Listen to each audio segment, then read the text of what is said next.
Xfinity.com/XFiComplete. Call 1-800-XFINITY or visit a store today. Restrictions apply. XFi and XFi Complete available to Xfinity Internet customers with a compatible XFi gateway. Gain presents a tale of longing and long-lasting scent. Dear love of my life, we were on the 12B bus when I caught a whiff. A scent so fresh, so life-changing, I had to find its source. I didn't know if you were the woman in the pink freshly washed cardigan or the retired mailman next to me, but I knew one of you was my soulmate. Ah, the scent of Gain Flings. Add Gain scent beads for an even longer lasting scent.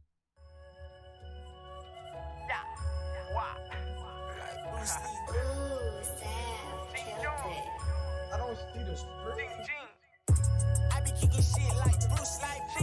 Talking all that shit, put you 6 feet.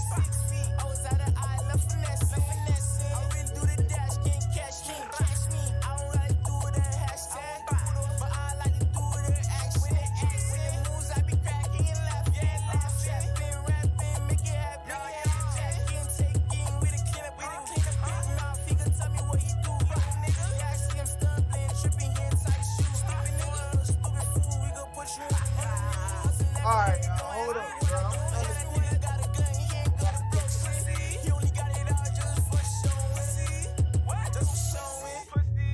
Ok, moi pas j'aime chercher femme, moi pas j'aime bouquet.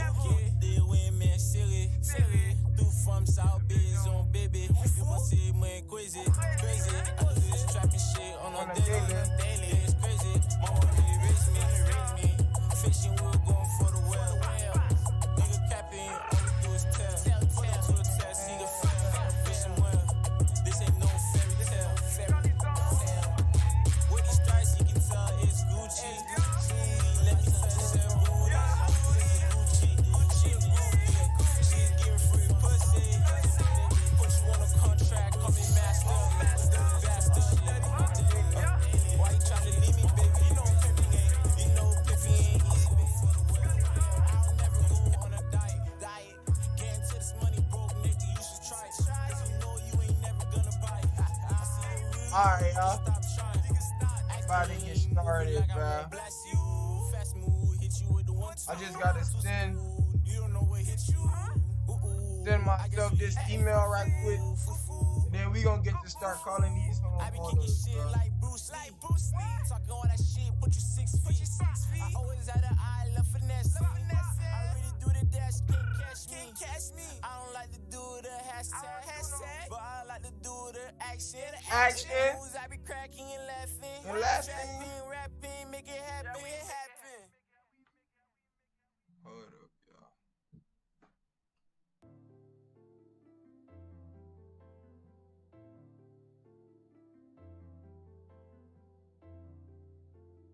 Righteous. Is you riding, baby? We snatch your film with your life, you gotta pay the price. Oh no, it's not alright. 10 a.m. to 1 p.m. y'all, we gonna be cold calling us today, bro. We gonna be cold calling these homeowners, seeing what they talking about. Seeing what they talking about. Oh no, it's not alright. You know I'm a thief in the night. I'm taking what on sight. I gotta give my homie a shout out. He live too. Y'all go tap in. Hold on. What's this guy's channel? ASPJ?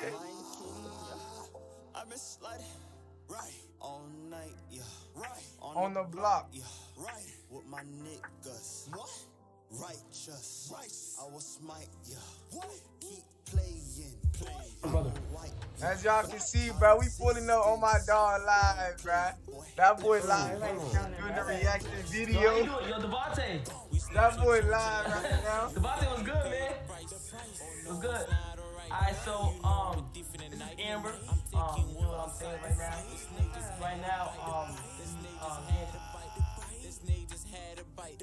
I'ma make it back, I'ma flip that pack, ain't no stopping that. You say you want smoke, I'm healing that. That money, I'm making that. Hell with my Gucci's on. You don't know what we be on. Get you gone. That 30, I'm doing wrong. We got hollow, that Draco. You better stay low. Better get your homeboy. Alright, y'all. I'm almost done, bro. You just had to do marketing, man. Gotta get marketing, get some people in here. And I'm sliding, Man, I forgot to tag this guy. And I'm sliding, in and out, we've been right, yeah, we righteous, and we glowing, riding in the wind. Glorious, you gotta pay the price. Oh no, it's not alright. Oh no, I'm a thief in the night. This nigga just had a bite. This nigga just had a bite. This nigga just had a bite. This nigga just had a bite. Furious.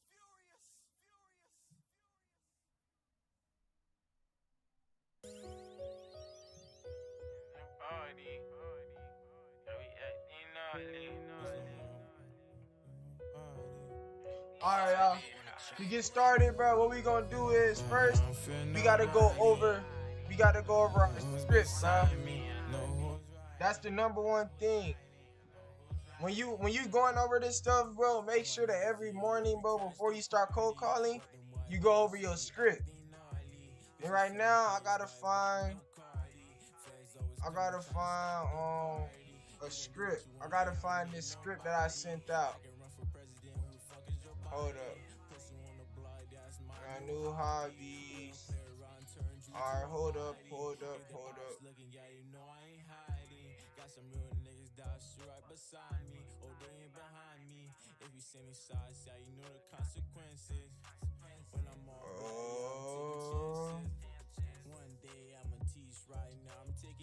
I'm trying to find. I sent this guy. Nah, that's not it. Here's some stuff. Free proof of funds. Don't need comps. Okay, here go my script. Right here. Alright. And this is a script that I use, bro. This is a script I use to talk to homeowners. So say this every morning before you start calling. I will get closer to God and my family, and I will do whatever it takes to become a millionaire. Remember, would you rather take disrespect from a disrespectful ass agent from 10 a.m. to 6 a.m., but you can make 10K to 100K on their deal? Or would you take disrespect from a customer that you're working a 9 to 5 and you can only pay $15 an hour? Think about it, bro. Which one you gonna do? Hey, remember these verses too. Psalms 23:4. Even though I walk through the darkest valley, I will fear no evil, for you are with me. Your rod and staff comfort you. Remember, bro. God got you. Then we go to Hebrews 10:35 and 36. So do not throw away your confidence. It will be richly rewarded. You need to persevere so that when you have done the will of God, you will receive what he has promised. You feel me? John 15:7. If you remain in me and my words remain in you, ask whatever you wish and it will be done for you. That's John 15:7, man. Remember that. And here on step 1, y'all see, first find a distressed property on Zillow or Redfin. You know, that's how you know if somebody is a listing agent or not. Make sure you call the listing agent, not the premier agent. If you call the premier agent can't do nothing for you. And I'll show y'all what a premier agent is. Hold up, bro, my phone dying.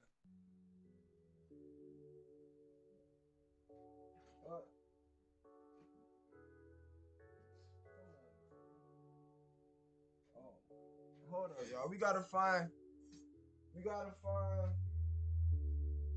charger box, bro.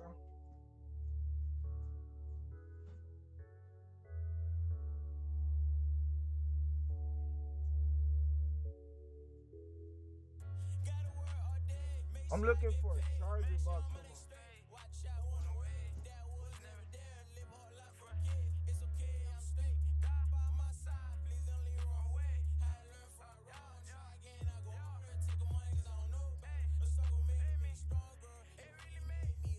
I'm gonna just have to plug my phone in my computer, man. I don't have time. Try me, hitting lick is a habit. Making money is addicted. Take a pad and we flip it. Is that good shit? I'ma take it. Don't really like the attention. If it come with the money, I'ma take it. Zero, but you fake it. So too. Alright. Let's see how I'm gonna check the stats. Never take no loss. Never take. Gotta pay the cost just to be the boss. Just to be the boss. Just to be.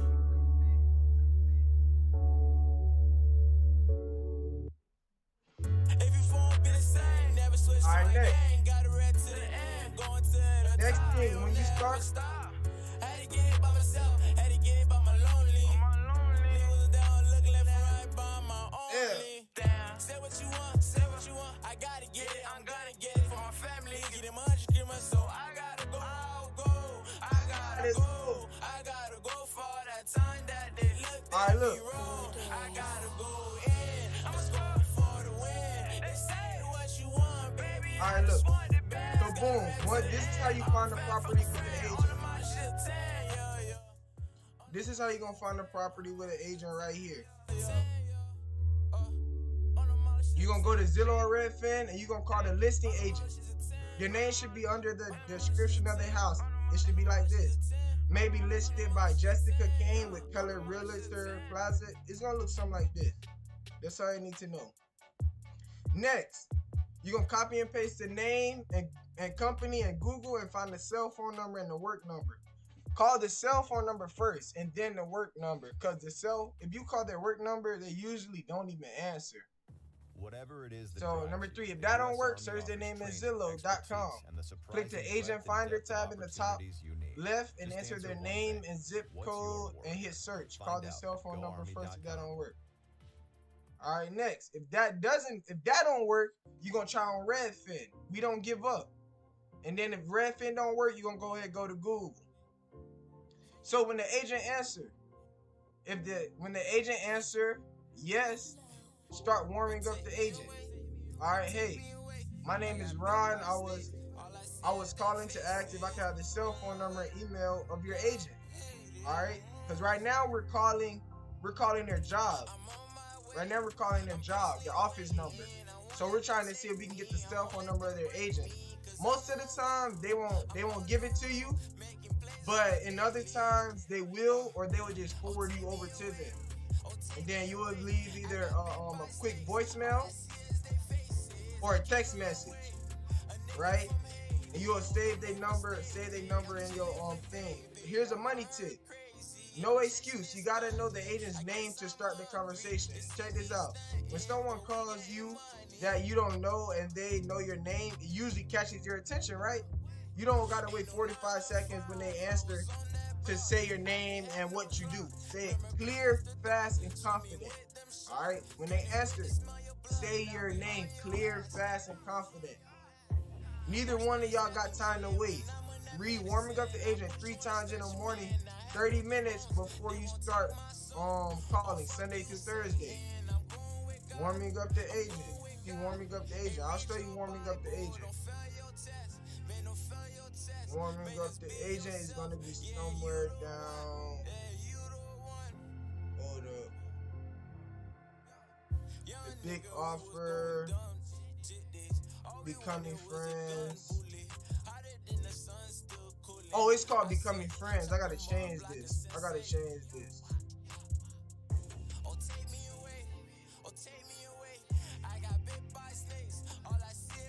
Oh, I can't change right now, but I'll go back in and change it later.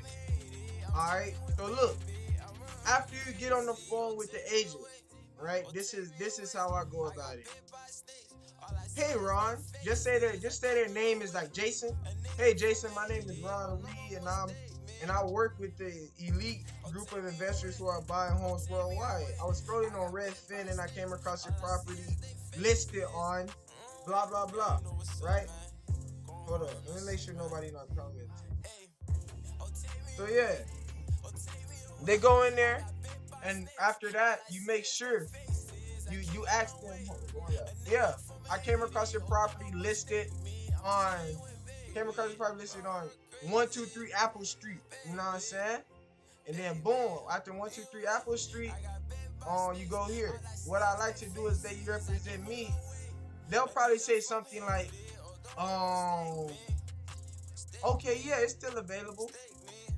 And then boom, I feel like I don't like saying this early. Cause last time when I started saying this early, it messes it up, right? It messes it up. So really I will come down. I will come down. I will come down. And that's the thing about wholesaling. You always gonna change stuff. As you learn new stuff, you always gonna change stuff. I was scrolling on Zillow or Ref and I came across your property listed on 123 Apple Street.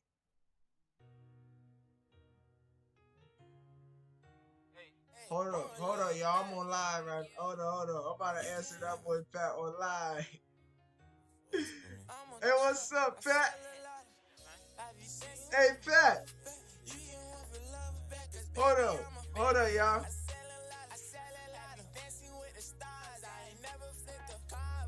Hey, Pat. Hey, say what's up to the stream, Pat. Yo. Hold on. I can't hear you, Pat. Hold up. What's up?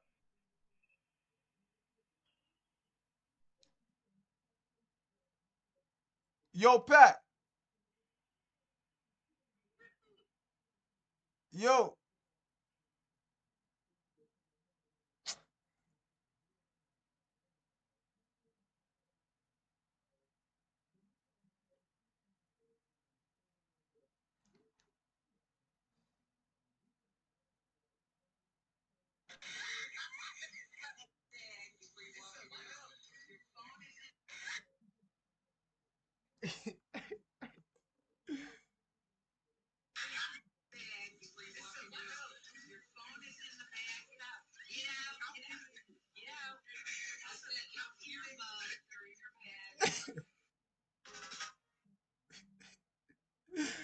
Man, that's crazy, bro.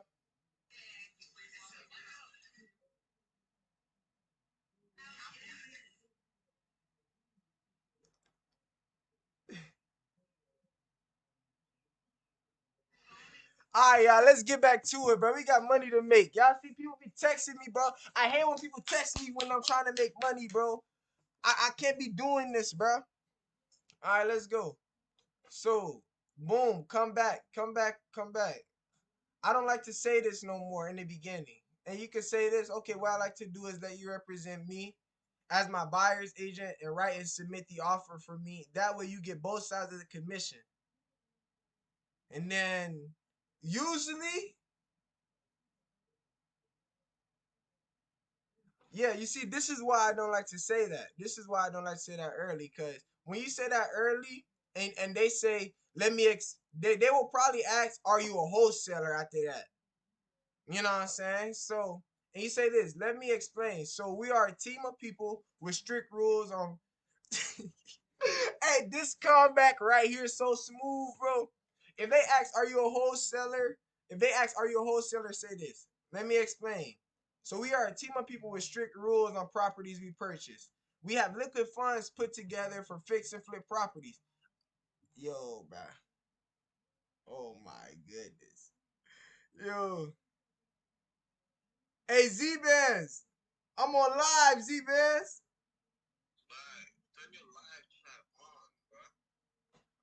What you mean turn my live chat on? Oh, the live chat off? Oh shit, I'm high, bro. Oh, there's niggas watching. Put together for fix and flip. Yo, I ain't know there was niggas watching, bro. What's up, y'all? What's up, y'all? Hope y'all.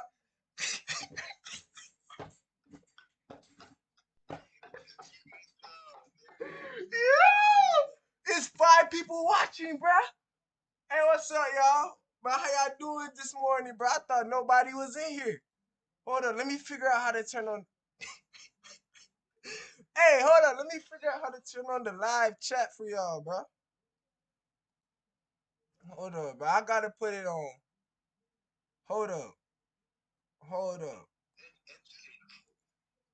Oh shit, y'all boys, what's good? What's good? All right, y'all should be able to come in now. Hey, try and come in now. Hold on, let me refresh. You see, bro, this is why I had real homies. This is a real homie. Y'all see this? That's a real homie, bro. That's a real homie. And I had another homie. My other homie hit me up earlier too, because I had made another mistake. And that boy hit me up. You see, I love y'all, bro. Shout out to Landon, bro. Shout out to Z-Van. Shout out to y'all boys, bro.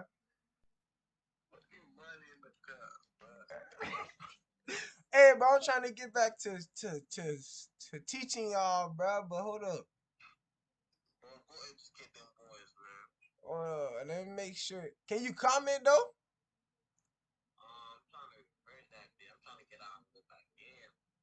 Let me know if you can comment. Let me know if you can comment.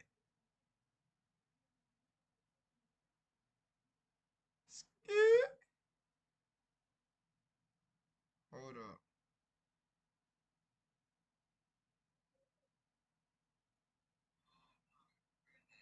Alright. The chat should be on.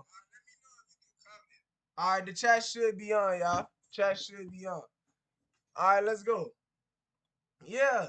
Hey, good looks, Z-Bands. Good looks, Landon. Shout out to my homies for getting me right, bro. But look, this is what I want to let y'all know after this. What I would like to do is that you represent me as my buyer's agent and write and submit the offer. That way you get both sides of the commission. How does that sound? And then usually they will ask for are you a wholesaler? And then you just be like, okay, you hit them with this. Let me explain. So we are a team of people with strict rules on the properties we purchase. We have liquid funds put together to fix and flip properties. And I believe my exit strategy on this home will bring the most revenue back to the group. But if it does not, and my partner has a better exit strategy, I would like the flexibility to change my name upon closing if that were to happen. Boom. Boom. That's all you gotta say. That's all you gotta say. After that, they're gonna be like, okay. Oh, if they say yes, we can represent you. You just be like, okay, sounds good. It sounds good to me. In order to get a hold of you, if we get disconnected, can I get your cell phone number? And you write that down. Oh, I gotta grab my notebook. Hold up.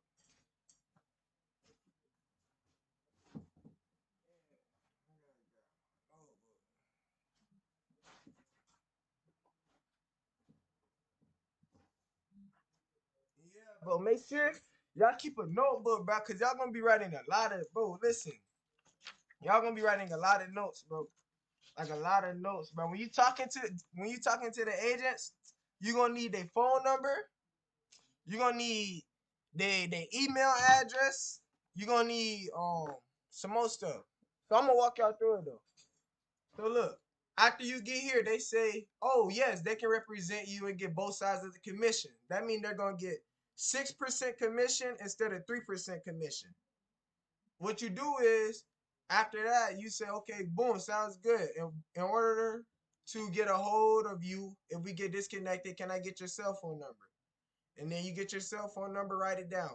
If they respond, no, they cannot represent you, that's fine. Say this, okay, I'm fine with being unrepresented. We run comps together as a group and we try to get our comps as close to the property as possible. In order to get a hold of you, and if the phone hangs up, can I get your best cell phone number? Boom. Say that. All right. And then after you get that cell phone number, this is where right now you build a rapport with the agent. Cause you want the agent to like you. You don't want it to only be about business. You want to talk to the agent. You want to talk. You want to talk, bro. And then boom. So come down here. We gotta scroll down. All right. You after this, next the agent, next what you want to say is you can close in 2 weeks, fast closing. Say typically we can close in 2 weeks to 30 days. But just say we have a contract in escrow and the title comes back clear earlier than the closing date. If all of our inspections are done, we are opening to closing at an earlier sale date if the seller agrees. All right, so boom. Now the agent understands, okay, this is a good buyer. He can close fast. He has liquid money to purchase the property. Now they're interested. Now what you're gonna do is you're gonna go down here. You want to start learning about the property. All right. Now you want to ask the agent, what can you tell me about the property? Is it vacant? All right. If they say, if it's not vacant, say this. I'm sorry, but we only invest in vacant properties. Can you tell me the address of your vacant properties you have for sale, and me and my partners can get you an offer on it? Say that. If they don't, if the house is occupied with a tenant and somebody living in there, don't even, bro. Your brain gonna hurt trying to deal with a tenant. They gonna have to move out before the closing date. A lot of people don't have the money to move out before the closing date. They're gonna have to find another place to live before the closing date. It's just too much. You're gonna have to set up a specific time to walk on the property. That's gonna be in agreement with the homeowner who lives there, and in agreement with the with the buyer. So it's gonna be hard trying to get the buyer and the homeowner there at the same time. So you want to only deal with vacant properties. All right. If the property is vacant, ask these questions about the big ticket items for discount. All right. These are big ticket items. These are items that's gonna make the agent understand that they're gonna have to come down in price. And I'm gonna show you how to do that. So first you ask, has the roof, HVAC, and furnace been replaced in the last 5 to 7 years? That's it. You be quiet. Shut up. Let them talk. And if they say yes, okay, that means good. You say this. Great. It's good to have these big ticket items already done. It takes a lot of work off our hands. All right. That lets you know that, okay, if they replaced the roof, HVAC, and furnace in the last 7 years, the property is in good condition. You know what I'm saying? That means you don't really want to even deal with that property. It's in good condition. You want properties that look bad. All right. Next. Let me check the comments, bro. Let me check the comments. Make sure you in that comment. Oh yeah, hey, listen, that script. Let me tell you something. That script I made, bro, I learned it. I just made it. I made it off of my head, bro. Like every time an agent would reject me, I'm just like, okay, I'm gonna come up with a comeback, bro. I'm like, I'm a comeback master. You feel me? I'm trying to. Well, I ain't a master yet, but I'm gonna become a master, bro. You gotta master. You feel me? Everything they say, you gotta come back with something. That's come back with another response, Jacob. All right. Now we about to go down. Let's keep going. All right. Ask this. If you don't mind telling me, because usually when you ask them, if they say no, the roof, HVAC, and furnace has not been replaced, now you want to ask the agent, if you don't mind telling me, how old exactly are each one of these things, starting with the roof? All right, write it down and use it to your advantage in your offer statement. All right, because your offer statement is gonna look something like this, and you're gonna use your big ticket items to get that discount. All right. So boom, see step 4 for offer statement. This is step 4. All right, next, after you get the roof age, you get the HVAC age, the furnace age. Just say the roof is 10 years old, the HVAC is 12 years old, and the furnace is 15 years old. All right. Now, okay, you say, okay, that's fine, that's fine. All right, then you ask another question. Has this property ever had roof leakage or termites in the past? All right. Maybe it has, maybe it hasn't, Maybe it has. Ask them. Then the third question you want to ask them is, how is the foundation? All right. Foundation gonna play a big factor in it. How is the foundation on the property? All right, now is the big offer. All right. Now, the big offer, what's gonna happen is you're gonna go over 2 last things with agents before you give your offer. Say this next to the agent. After you get all of the information on the background of the property and the health of the property, Now you want to come down here to the big offer. All right. So say this. So typically when we fix and flip, we can come in and rehab the property so it matches other investor properties that has sold in the area. How much do you think it will cost for us to fix up this property and make it similar to homes that just sold or is on market to sell? So boom, they're an agent. They should know this information. They should know it. So just ask them. Like I said, just go quiet and let the agent respond. Do not say anything until they respond. All right. So this whole time we're on the phone with the agent, we have not asked about price. Not one time have we said price. A lot of people, when they go into the property, they just think to go into the property and ask about the price. No, that's not how you do it. You got to build rapport. If you just go in and then tell the person, oh, hello, hello, Mary, how you doing? Good morning. How you doing? Blah, blah, blah. I'm good. I'm good. How can I help you? I like your property on 1095, blah, blah, blah. And then after that, they say, and then you say, I can offer you 195,000, and that's it. That's not how it works, man. You gotta talk to these people. You gotta talk to these people for a little time. Build some rapport so they remember you. All right. Next, let me see. I'm getting emails. Next, we're gonna keep going down. So typically, all right, after they respond to that, so here you go. Now you're gonna bring your comps. You already know the ARV on the property. All right, you already know the ARV. They should know their ARV. Now watch how I do this. This so clean right here, y'all. This so clean. They don't show y'all this because this is, bro. I'm telling you, this is a money. I used this script, bro, before, bro. I made it work, bro. I used it. So we ran some comps for all of the houses that had been fixed and sold in the last year and took the average. These houses all have the same number of bedrooms and bathrooms. I don't know if you've seen.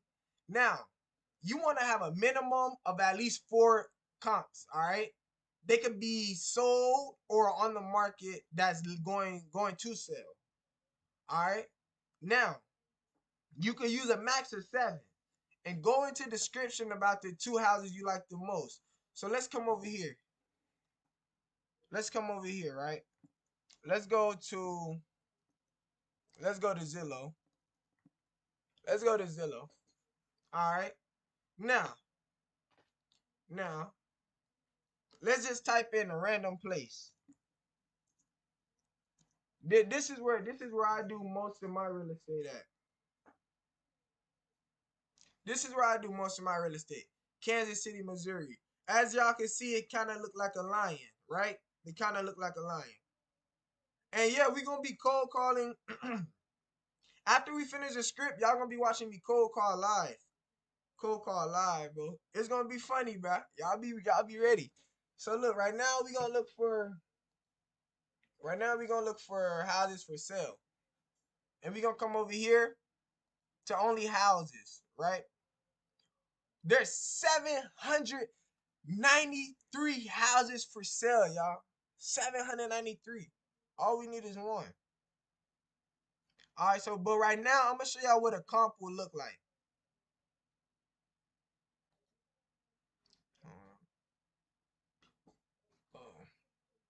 Okay, y'all see this? Y'all see this house? Look at this house. This is a comp you can use. This is a comp. It's nice. Hold up. All right, it looks like a rehab, but it's not. Hold up. No, that's not a comp. That's not a comp. You need a good comp. Everything in it is gonna look brand new. Hold on, let's read it. Okay, nah, this is not a comp.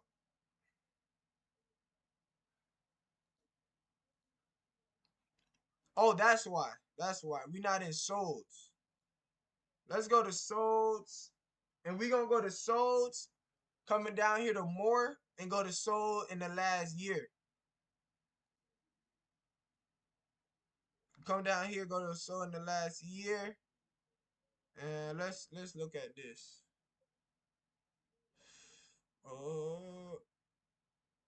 Okay. This is, let's see. Did they put an agent description? Move-in ready. Move-in ready with refinished hardwood floors, kitchen and bathroom updates. You will be able to immediately enjoy this stunning home while adding your own signature over time. This won't last, all right? Y'all see how this house looks nice on the inside? Look at this. They redid the hardwood floors. They redid the kitchen, all right? That's nice. That's nice. That's nice. That's a comp. Let's try and find one more. Okay, this is like a comp. Okay, look, this is a good example. Look at this. All right, perfect. Everything in this house is remodeled. Everything in this house. Everything in this house is remodeled. This is what a comp looks like. If it doesn't look like this, it's not a comp. If it does not look like this, it's not a comp. Okay. All right, boom. Let's get out of here. Let's go back to the script. All right, now y'all know what comps look like. I'll do a more deeper detail another day, man, or later on today. All right. So after this, you say this. I see on this property, they did nice hardwood floors, stainless steel appliances, nice open floor plan. This one sold for 450,000, and it's the same number of bedrooms and baths. A comp should have the same number of bedrooms and baths at all time. At all time, it should have the same number of bedrooms and baths. If it does not have the same number of bedrooms and baths, then nah, man. Good luck. It's not good. It's not a comp. You got to use the appraisal rules. Got to use the appraisal rules. All right, what is report? Building report is an essential part of the sales process. It makes your interaction with prospects feel more human, helps them put them at ease so they are willing to openly discuss their business challenges, and demonstrates that you are interested in them as a person. If you are reviewing the script in the morning before your daily calls, go to YouTube right now, search active listening demonstration. Watch one quick video and come right back to the script. Do this when you review the script. So now we're going to come to YouTube, right? And we're going to search up active listening. Active listening. What is active listening? I can't explain it. So we're going to go to YouTube. Active listening. All right. Here we go. Let's watch. Active listening, the act of fully hearing and comprehending the meaning of what someone else is saying.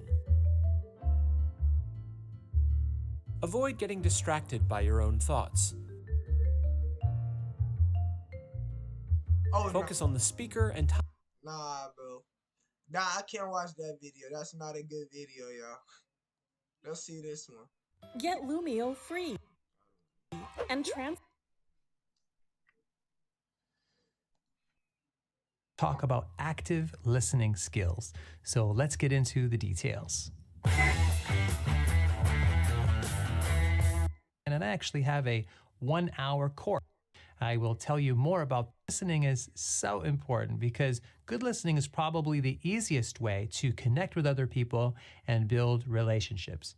Active listening is the opposite of passive listening, and you have probably experienced this. The person you're talking to might technically be hearing some of what you're saying, but they are tuned out, they're on autopilot, they're just not mentally engaged with what you're saying. And as the speaker, this can be very dissatisfying, very discouraging when people really aren't paying attention to. So basically what he's saying is when you talking to people and you talking to somebody and they just quiet and they're not responding back to you like, oh, and wow, and oh, that's for real. or dang, oh when, or something like that, bro, that gets annoying. So you just talking, it's like you talking to yourself, but that's really because they're passive listening. They're not active listening.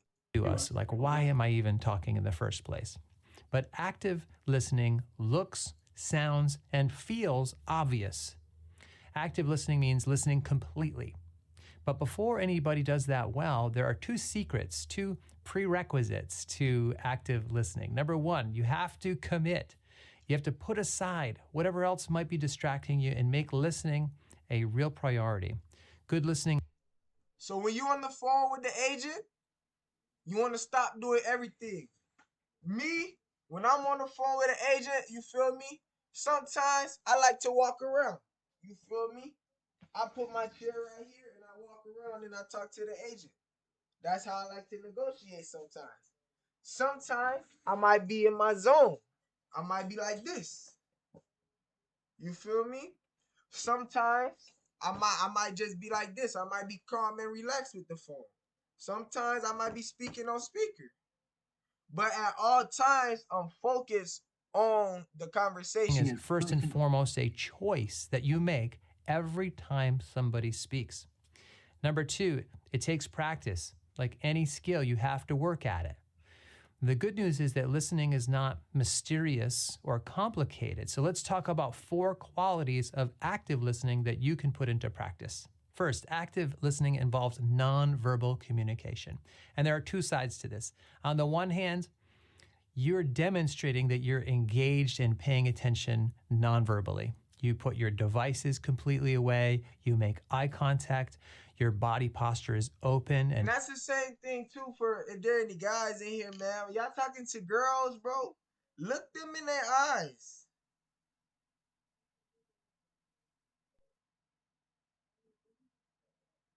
Oh yeah. Hey, I'm going over real estate stuff right now, bro. Hey, stay tuned. I'm going over real estate right now. This is a good part of real estate that you need to learn, beast mode. Oriented toward the other person. Listen. Now, on the other side, you're also noticing the speaker's nonverbal cues. Because when you're talking to agents, you got to know how to talk to agents. There's an expression, you listen with your eyes. And part of that means you're noticing what's happening with the person visually on their mood or their emotion that they're showing. Do they look nervous, frustrated, annoyed? You can pick up on. And like, exactly, bro, when y'all talking to girls and y'all talking to them, look them in their eyes, like, see how they feeling. Like, okay, just say you talking to a girl, right? And she looking like she not interested in you. Tell the girl, it seems like you may not be interested in talking to me. And see what she say. You feel me? She might say, nah, I don't want to talk to you. Okay, bet, move on. The girl might say, nah, it's just I'm having a bad day. All right, boom, you in there. Okay, what's going on? What's going on about your day that's bad? All right, you feel me? You just got to know how to, that's active listening. On that by actively observing their nonverbal communication. Second, active listening involves verbal communication. Again, there are 2 sides to this. The most obvious part is asking good questions. Probably the most common pattern that good listeners demonstrate is that they ask a good question and then they let the speaker fully answer it, like a good mental health. Exactly. So like, just say for instance, when you asked the girl how was her, when she said that she's having a bad day, and you asked her what was bad about her day, let her talk, all right? Let her talk the whole time. You feel me? Do not disrupt her when she's talking. If somebody's talking to you, let them talk the entire time. Let them get out everything they got to say. Just sit there and listen. Just listen.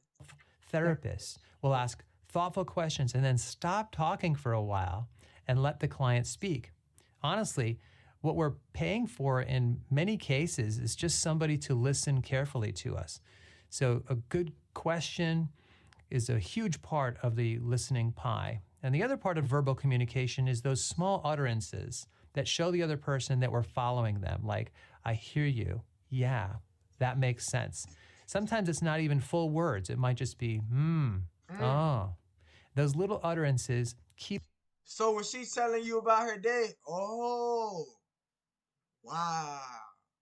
For real? For real? That happened? When? You feel me? You got it, bro. Bro, it's a mind game, y'all. It's a mind game. Once you learn how the brain work, bro, you could really finesse your way into anything, bro. You just gotta learn how the brain work. Keep us engaged and show the other. You could get any girl you want just by listening to her. Just by listening to her. I'm telling you. Just by listening to her talk, you can get any girl you want. That person that we're following. Third, active listening involves responding to what somebody just said. So the pattern goes like this. You ask a question, they respond for however long that takes, and at the end of that talking term, you give an informed response to them. So let's say you just ask a person what they've been up to lately. That's your question. And in their talking turn, they tell you that they have been doing diving lately. So you actively listen for a while they're talking. And at the end of their talking turn, it's your turn again. And this is where you show that you were actively following along and were interested in what they were saying. And you can do this by reflecting back what you just heard. You might say something like, wow, that sounds like an exciting sport. That's really cool that you're doing that.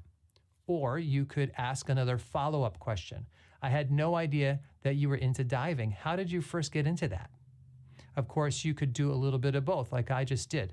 You could make an informed, reflective statement and then ask a follow-up question. The key is to respond to what they have just been saying. What you don't want to do is just look at them blankly and not react when they're done talking. And you've probably had somebody do this to you. You tell them. Yo, tell me, bro, he not lying, bro. You ever been talking to somebody and they just sat there like, oh, are you telling them about something? Oh, yeah, bro, I've been doing this, and this, and this, and this, and yeah, bro, I went over there and we went to go out to eat, and they just like this. They probably respond with okay, all right. You feel me? They grits, bro. They don't know how to active listen. They passive listening. That's why after today, anybody watching this, you're going to be able to get any girl or guy you want because you know they just listen. Them about part of your day or something about your life, and they don't react. They just have this stone face. That's not active listening. If you want a gold star for active listening, then you have to respond to what they just said. Fourth, keep the focus on them and let them talk. Now, this one might seem obvious because you're listening, but when you decide to go into that listening mode, just make a decision that this is going to be all about the other person talking and not about you. Resist that temptation to jump in with your own story or to change the subject to your favorite topic. Keep your talking turns and questions concise. Yeah. So when y'all talking to somebody, you feel me? Talk about if they talking, talk about what they want to talk about. Do not change the subject into what you want to talk about. Because now their brain is like, they don't want to be so focused no more. They're not going to want to talk to you as much no more. Let them open up. Let them talk. When it's your day and your turn to talk, it's going to be your turn to talk. And then stick to whatever topic they're interested in. Now, eventually, once they've done plenty of talking, there will usually be an opportunity later in the conversation for you to share your experiences. But my rule of thumb is to dedicate at least the first half of the conversation to pure active listening. So I hope these 4 tips help you listen completely in your next conversation. Question of the day, which one of these tips do you need the most work on? I would love to read what you have to say below in that comment section. And I do have 2 follow-up videos on listening coming soon on comprehensive listening and empathetic listening. And I'll link to those in the description below once they are posted. And I also have a 1-hour course on effective. All right, y'all. We done with that. That's active listening, bro. Like YouTube University. You can learn anything you want on YouTube. All right, let's go back into this. All right. Now, we just reviewed active listening. So now we know how to active listen. That took 6 minutes. We lit. If you have any big ticket answers such as furnace, roof, or HVAC, Tell the agent you have to replace it in your cash offer statement. That are yes. Wait, that don't make sense. Hold up. So I'm gonna explain what this means right here. So if you have any big ticket items, right, and or like the furnace, the HVAC, or the roof, and they say that it's over 7 years old, let them know in your final statement that you're gonna have to replace that. You're gonna have to replace that and use that to your advantage to make the offer. You feel me? All right. And here's what the cash offer to the agent look like. Proceed with caution. Time to break the agent and hurt the agent with your low offer. All right, y'all listen to me. Being a wholesaler, you gotta throw out low offers. Some people might be asking for, I don't know, 150,000 for the house, but you can only pay 60,000. Do not go out there and offer them 80,000 because you're gonna lock up a deal and you're not gonna be able to sell it. All right, that would just be dumb. Don't do that. Don't do that. All right, proceed with caution. And you gotta have the heart. You gotta have the heart. A lot of people, they're gonna hang up on you. They're gonna tell you, oh, they're not gonna accept that. What? But you just gotta keep going. Keep going. Keep going. Keep pushing through. This like a goal. This like a game, bro. You looking for 10,000. All you gotta get is one yes, bro. That's all you gotta get is one yes. One yes. I only sold 3 houses, bro. But I know it's out there. It's out there. It's out there. So let's go to the next one. Let's go to the next one right here. So just say, remember earlier when we was asking the agent right here about the condition? So now, make sure y'all got that written down right here. Because you're going to call her back. All right? So, if just say the roof is 12 years old, the HVAC is stolen, the furnace is 10 years old, foundation is good, has had mold in some previous years. All right, and there's no termites. This is what you would say. This is something of what you would say to the agent. Based on us being investors and the roof is 12 years old, which means we must replace it. The HVAC is stolen, which means we gotta buy a new one.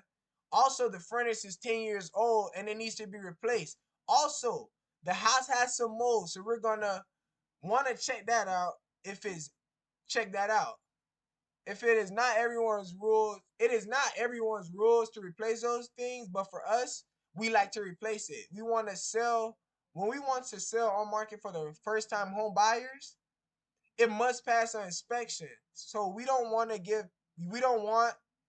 them to pay for any big ticket items within the first 7 years of moving into the property.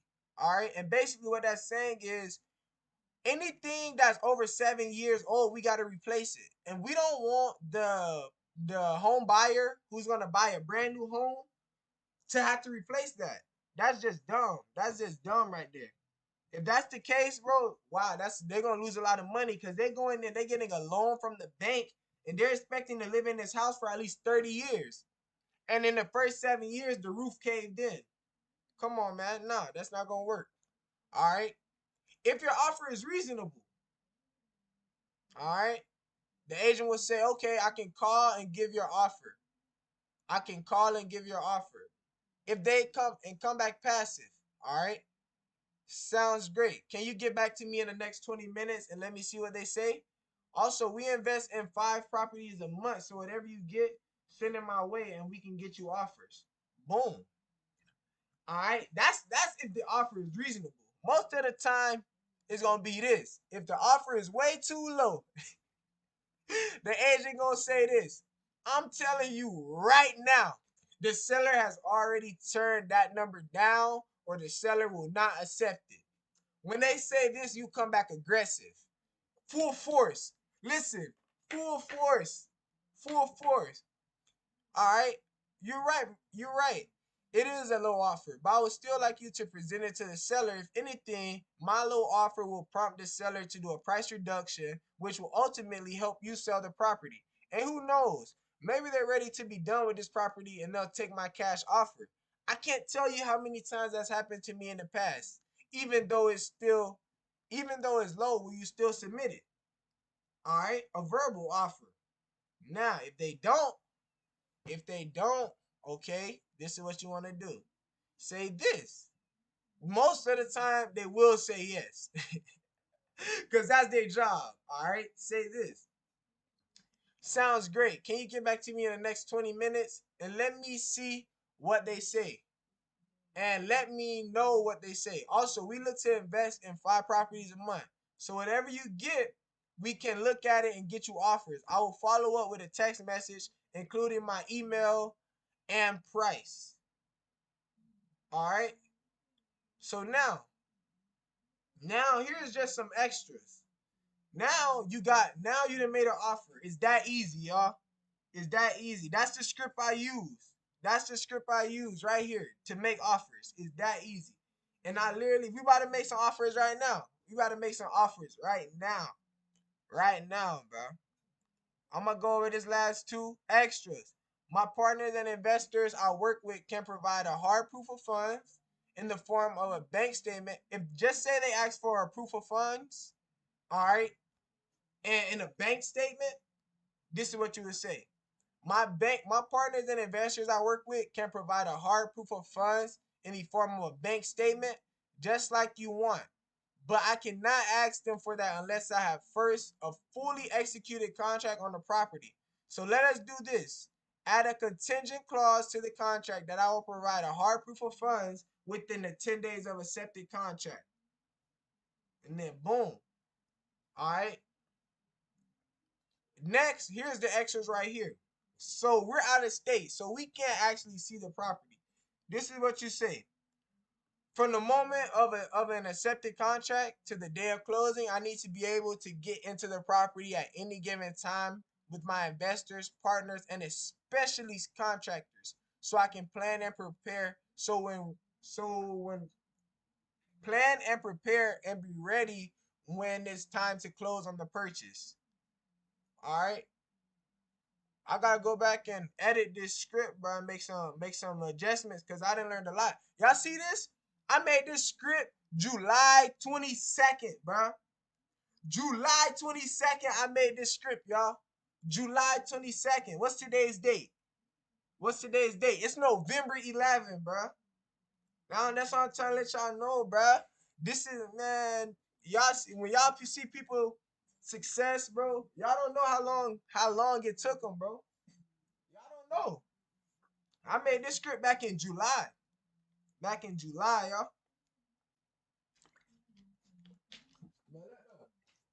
Look though, okay. We done with that. Now I'm about to show y'all how to get a offer sheet. What an offer sheet looks like. I'm about to show y'all what an offer sheet look like. And we going back to YouTube University, bro. The only college I'll pay for, and it's free.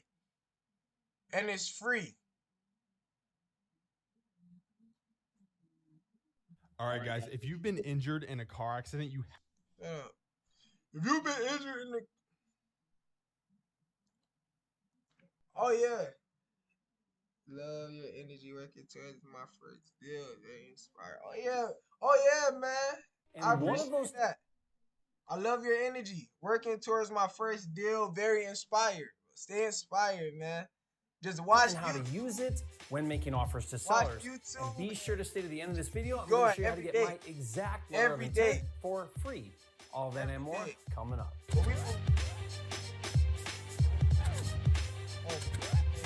This video is brought to you by Flipster, the nation's #1 real estate software. Hold on, y'all. $90,000. Total annual payments are going to be $40,000. That's not what I'm looking for.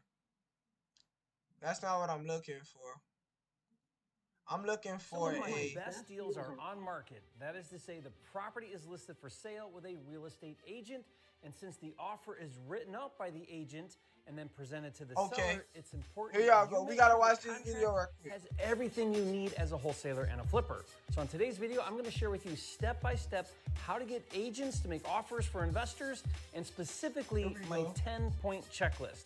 This is a video you don't want to miss. Coming up. Because this is how I learned.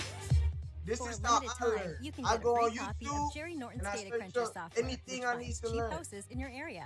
Get it now Anything at I need to learn, I learn it on mydatacruncher.com. Selling and flipping real estate so you can live your dream life. Be sure to subscribe and turn on the bell notifications so you don't miss new videos. Wholesaling and flipping houses starts with finding a Can y'all hear this? property where the seller is motivated to sell at a discount. After presenting and making an offer to the seller, and after negotiating the price and terms, if agreeable, in order to officially secure, or what I call lock up the deal, you must get a legally binding written contract. Known as a purchase and sale agreement, once fully executed, the seller can't sell the property to anyone else. That contract. So once you sign a purchase and sale agreement with the seller, that's yours. That house is yours. You have full equitable interest in the property. They cannot sell the property to anybody else, even if they get a higher price. Contract is what protects your interest in the deal. That contract is a valuable asset that can be assigned for profit or purchased with equity. Everything is about the contract. Without it, you've got nothing. That's why it's critical you understand exactly what goes into a purchase and sale agreement and what terms and clauses need included. So when it comes to the actual paperwork, how it's handled, who fills it out, and what specific contract is used, it depends on whether or not the property is on market or off market. On market means Right the now, seller we did it hired with a on real market. estate agent to list and sell the property. This means the buyer and seller don't communicate with each other directly. All negotiations are done between a real estate agent on behalf of a buyer and seller. Now, a common question I'm asked is if you as a buyer can go around the agent directly to the seller, and the answer is no. The seller has a contractual agreement with the listing agent, and you must either go directly to the listing agent representing the seller or use a buyer's agent to make the offer on your behalf. Now, I teach a technique I call the double dip technique, where you go directly to the listing agent so that they are motivated. And the double dip technique is what I did right here. Right here. What I would like to do is let you represent me as my buyer's agent and write and submit the offer for me. That way you can get both sides of the commission. How does that sound? That's double dipping. So instead of getting just 3% commission, they're going to get 6%. To work with you and get your offer accepted. Now, I did a video that breaks down how to do this technique in detail. I'll put the link to that video in the description below and you can watch it later. The nice thing about on-market offers is you don't have to worry about producing the paperwork or filling it out. The agent representing you on the offer will use their state-approved paperwork and they will fill it out for you to sign, usually using electronic signature technology like DocuSign, and then they'll present the offer to the listing agent or the seller. All right, yeah. So now y'all see, we don't have to use our own contract on market properties. The agent already has a contract. All we got to do is sign it. However, even though the agent handles the paperwork, you still need to make sure that the offer includes everything that's important to you. In fact, there are 10 critical things to make sure the agent includes in your offer. Let's review those 10 things in detail now. The first thing is the exact name to go on the contract as the buyer and your address. Now, hopefully you've set up an entity to operate your business. You can use your personal name as the buyer. So if you don't have an entity set up yet. And yes, you feel me? I used my name, my personal name on my first 2 deals. Hey, I see that boy Lou Vanchi in there. I see that boy Don't let that stop in there. you, but there's no reason to wait. It's easier and cheaper than you think Yeah. to set up an entity. Hey, I did a but video yeah. where I show you how to do it yourself I for like see. $127. I'll put the up. link to that video in the description below and you can watch it later. Hey, we So gonna if you be do rich. have an entity, then you will sign. But yeah, like I was saying, for this, I did use my normal name at first, but now I'm just using my LLC because I started at $7. LLC. I'll put the link to that video in the description below and you can watch it later. So if you do have an entity, then you will sign on behalf of the entity. LLCs have members, not managers or owners. So if my entity were Jerry is a Flipping Genius LLC, I would sign Jerry Norton, member.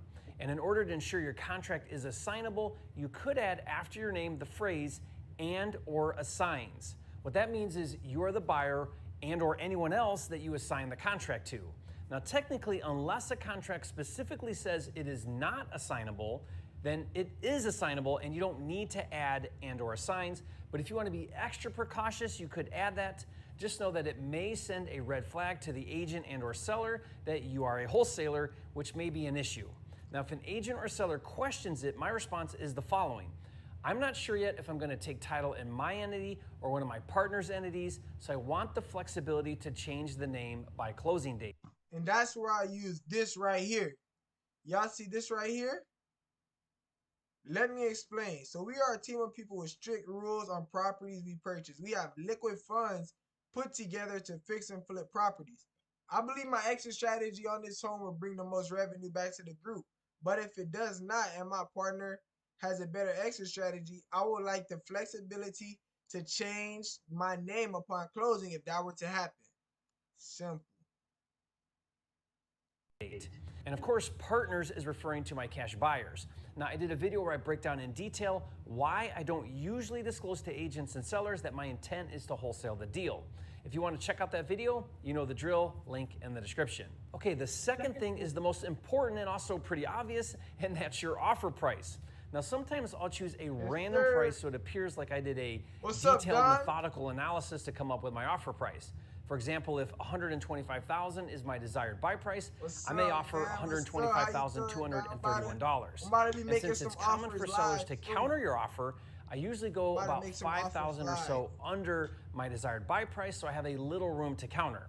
Countering is a critical part of getting a deal, and I want to communicate with my counters that I don't have much room to come up. My rule is to come up on price incrementally while making the seller come down on price exponentially. For example, let's say a seller is asking $179,900 and my desired buy price is $125,000. I would offer $120,000. If he countered from $175 to let's say $160, I would counter at $122,000. Now, if the seller continues to come down, I would go up 2 more times and then stop at my original desired buy price of $125,000.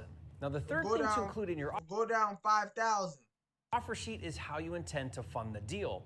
As a wholesaler or flipper, I almost always go in all cash, even if I'm using hard money or private money to fund the purchase, or if I intend to wholesale it. Now, all cash really means is you don't have a financing contingency. So if you can't fund the deal, you would forfeit your earnest money, which we'll cover in a minute, so keep watching. Some wholesalers will ask me, how can I say all cash if I don't actually have the cash? That's a valid concern. One way to look at it is to consider your money lenders or your cash buyers as your investors or partners. So for example, when wholesaling, your cash buyer is your partner responsible for funding the deal, and your assignment fee is an early partner payout taken upfront at the time of purchase. Partnerships do that all the time.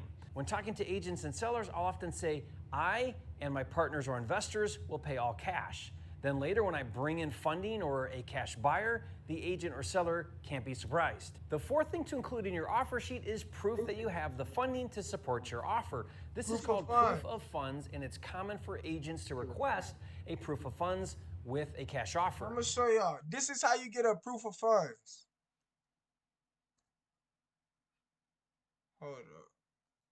Nah.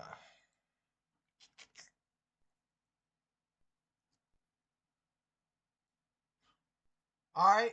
If you want a free proof of funds, come right here to free proof of funds, best transaction funding, right? And you fill out the information right here, put your name, address, the company name, telephone number, the city. You don't have to put your, yeah, you do have to put your email address in here because that's how they're going to send you the email address. The city, the state, and the zip code. And your offer. And you right here, you can choose to only include your company name. Or you can choose to include your name only. Or you can choose the company and put your name. Your company and your name on it. Alright, and then let me see if I got any proof of funds. See if I got any proof of funds in there.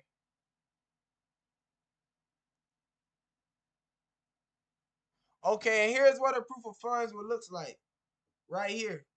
It'll look something like this. To whom it may, active homeowner, right here, and it automatically make this for you, and you just send it over. And if they have any questions, they can call the number on this paper, on this document. Sorry about that.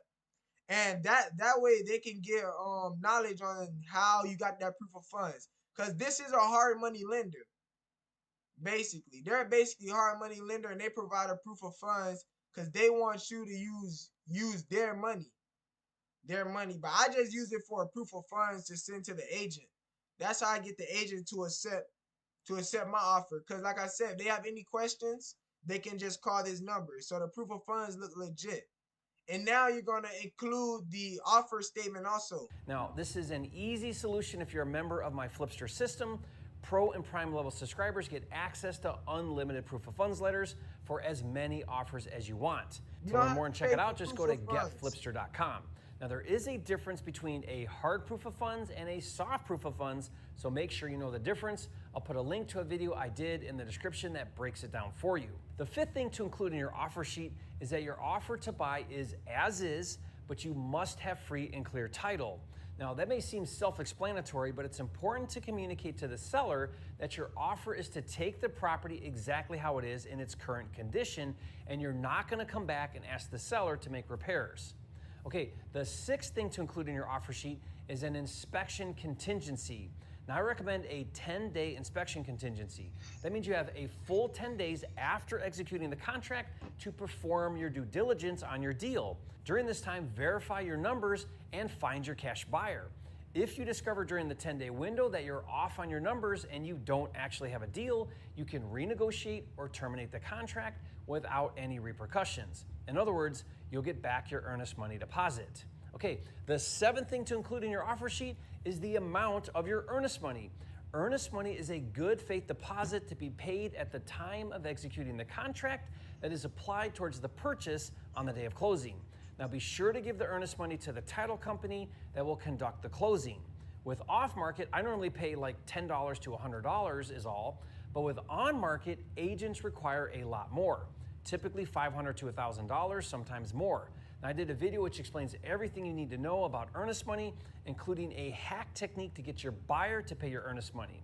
I'll put that video in the description box below for you to watch later. But keep in mind, your earnest money is refundable during your inspection contingency, which means you can terminate the contract and get the earnest money refunded. So you can terminate the contract if you want. But once that time is over, it will go hard, and if you don't perform on the contract, the seller keeps the earnest money, so always protect your earnest money. Okay, the eighth thing to include in your offer sheet is the closing date. Now, my preference is a 30-day closing. This gives plenty of time to raise funds and prepare for a rehab if you're fixing and flipping, and it gives plenty of time to find a cash buyer if you're wholesaling. You could do a faster closing, but just know that the less time you give a buyer, the harder it is to wholesale your deal, and a 30-day closing is still considered fast. The ninth thing to include in your offer sheet is a written clause that needs added to the contract that addresses getting access to the property. Remember, whether you're fixing and flipping or wholesaling, you need to be able to get contractors and cash buyers in the property. If the seller is living in the home, add the following clause. Seller to give buyer unrestricted access to the property with 24-hour notice. If the property is vacant, add the following clause. Seller to give buyer unrestricted access via a contractor lockbox. And the 10th thing to include in your offer sheet is another written clause that needs added to the contract that addresses using a wholesaler-friendly title company. Some title companies are not familiar with or experienced doing assignments, so the wrong title company can kill your deal. And since the seller can choose their own title company, and since agents push hard to use their preferred title companies, it's important you get the seller to agree to use your title company, so add the following clause. Seller to close with buyer's title company of choice. I'm gonna show you how to find your title company. Oh, I don't have that website no more. I gotta find that website. I'll find that website. Choice. I'll and find if it's that an website issue with the agent or seller, add the following to get everyone on that board. website. Buyer to pay seller's closing fee. That makes it hard to argue using your title company. I even use this clause when I fix and flip because I want to build my relationship with my title closer so that they'll take care of me when I need them. And if you'd like to learn more about how to find and choose a wholesaler-friendly title company, be sure to watch a video where I break it down. Link to do is... All right, y'all. Right now, we about to make an offer sheet template. It's this easy. It's this easy. You don't have to download it. You don't have to. If you watching this right now and you have a laptop, you should be making one of these with me, because I'm about to show you how to make this. See, a lot of y'all will see this, and you have to go down here and put it in the email. Let me show you guys a trick, man. Let me show you guys a trick, guys. You see it. Come over here. Microsoft Word. Open a new one. A new document. A blank document. Put this right here. Put this right here. Alright. Click X on this. And now we are about to make an offer sheet that looks just like this. That looks just like this, y'all. That easy. That easy. So now we making our offers. We got our proof of funds right here. And now we got our offer sheet right here. Hold up. So boom, let's make our offer sheet. Let's make our offer sheet. But for now, let's cut on some music. Let's cut up some music, man. Let's cut up some music in the meantime. Let's cut up some music. Alright. And let's make an offer sheet right quick. Let's make an offer sheet. If you're watching this with me right now, let's make an offer sheet, because you're going to need an offer sheet. You should be making offers. No reason you should be not making offers, man.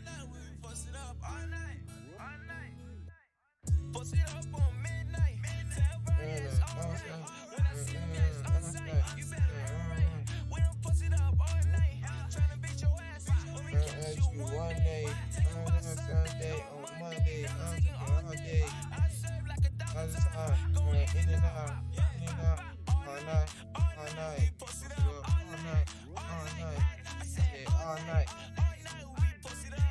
night, all night, and it's this easy, y'all. It's this easy, y'all.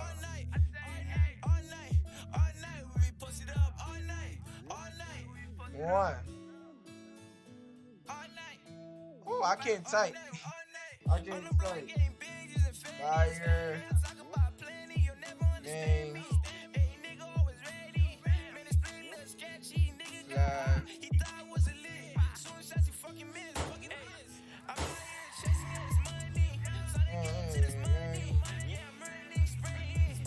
Address.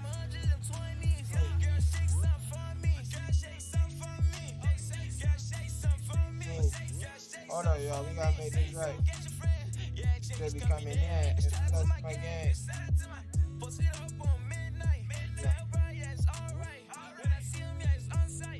Buyer's name, address.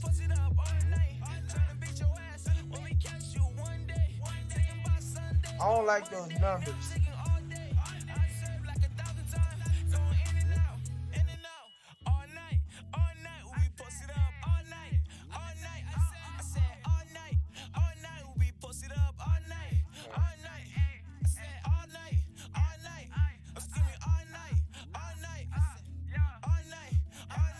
Buyer name, slash, address,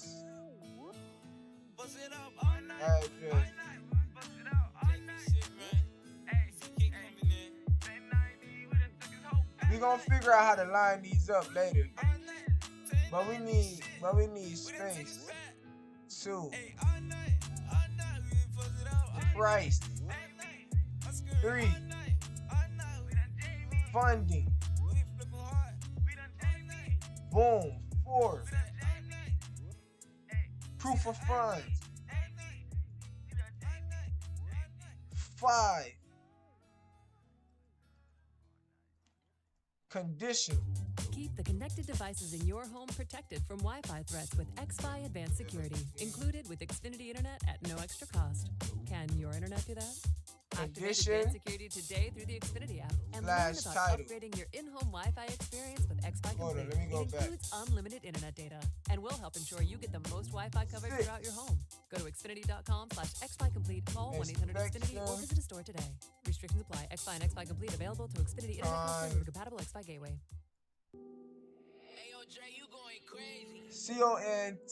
Contingen. Inspection Contingency. Alright, 7. Earnest money.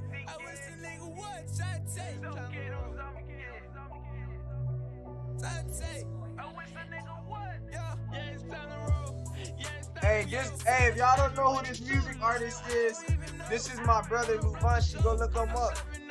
He was just in the stream earlier. Earnest money. Deposit. Earnest money deposit.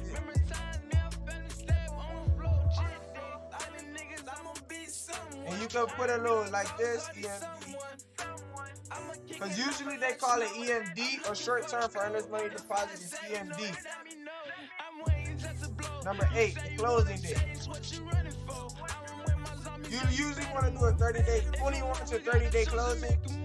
I think 21 to 25 is good right now. I think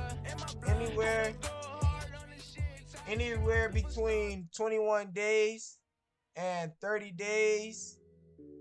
21 to 25 days is good. It's a good close time. 30 days is a normal close time, but I feel like you can get deals better. I feel like you can get deals better if you go ahead and put like a 30-day, a 21 to 25 day closing. 21 to 25 day closing. Come down from the closing date. Access. Property. Oh yeah. And then we gonna go through and fill out this this thing together, so I can show y'all how to fill it out. It's pretty easy. It's not as complicated as it may look.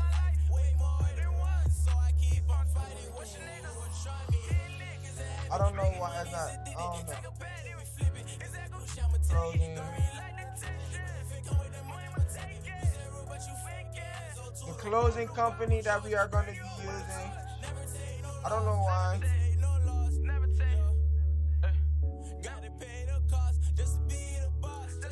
I wonder why it's not letting me. I don't know. I'll just take that part out. Access to property.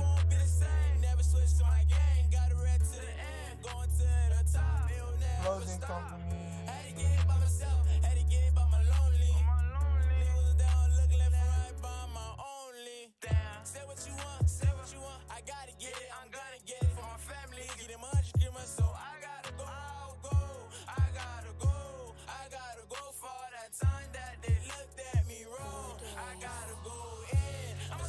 Oh my God, y'all, I can't type, man.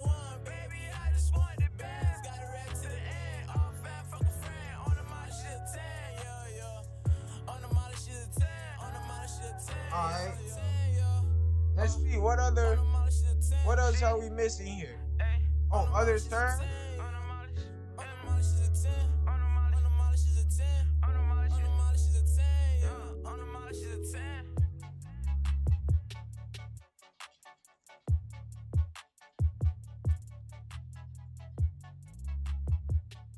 So just say, for instance, there was like any special terms. I mean, fill in the terms, and I'll also give you a filled out version. Okay. So now we're gonna make this a template. We're gonna make this a template. So look, up here on the buyer name and address. Oh, you want to put in the address. Put in the address. Let's go get an address from Zillow. All my niggas here, Let's go get a random address from Zillow. Right. Hold up. Used to serving plays right by McCarty. Hold up. Feds always coming trying to stop the party. Let's look at some houses that's for sale, right? Need nobody. I can run for president. Alright, right here, boom. Pussy on the block, that's my new Right here, hobby. boom. We don't play around, turn you to a body. If the ops looking, yeah, you know Alright. I'm hiding. So this is the address. 71. So just take this, put this right here, right? And make sure there's no question. What you want to do? Take this address, buyer address, the buyer name, or you put your LLC. I'll be signing with my LLC, so I'll put in this. Messing with me, you'll end up on a stretcher. But you know better. How you flying like fat? LLC. You up and backward. Like you ain't no wrong hood. And the address that we making an offer on is gonna be this. 7129 All my niggas here, yeah, BLLE what them white boys say, Fazos coming trying to stop the party. Pussy on the block, I ain't fear nobody. When it's time to slide, know who's beside me. Always on go, I ain't never leave the car keys. All my niggas here, yeah, we crashed the party. Say, yeah, we acting gnarly. Used to serve plays right by McCarty. Fazos coming trying to stop the party. Boom. So now we got that. Now we got that. We got the address of this property. Now let's say the price. You wanted to throw out a price, right? The price will be, I don't know, 70,000, 70K, right? Funding will be cash, right? Cash offer. Proof of funds. You're gonna remember, you're gonna get your proof of funds from Best Transaction Funding, right? Free proof of funds. Boom. Come back over here. A proof of funds. Put to be included in email. To be included in the email.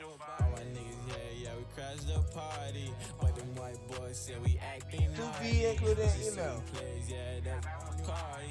Alright, condition and a title. Let's see what we put here. I don't know what to put here. As is. So we want to buy this property. Make sure this property is as is. As is condition. Ice-T, Stone Cold Steve Austin, and Matty Ice. With free and clear. I convinced NFL teams to turn to cold water washing with Tide. The NFL Title. Uniforms get dirty. Tide can handle it, even in cold. Plus, if fans join in, they can save up to $150 on their energy bill. Looks like you just made the team, rookie. Turn to cold with Tide. And that's the bottom line.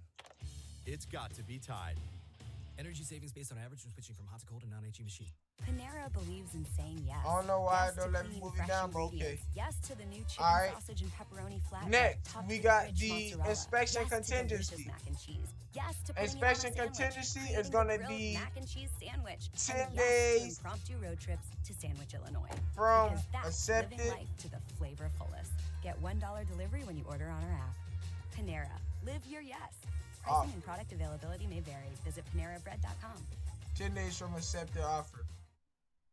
Earnest money deposit. Alright. We're going to pay the earnest money after the inspection. Okay? Due before 12 p.m. Earnest money due 12. Earnest money due to earnest money is due before 12 p.m.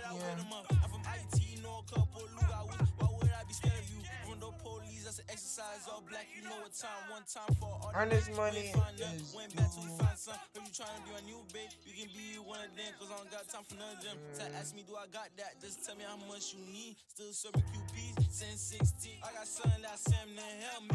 yeah, so this is what it look like. We're gonna pay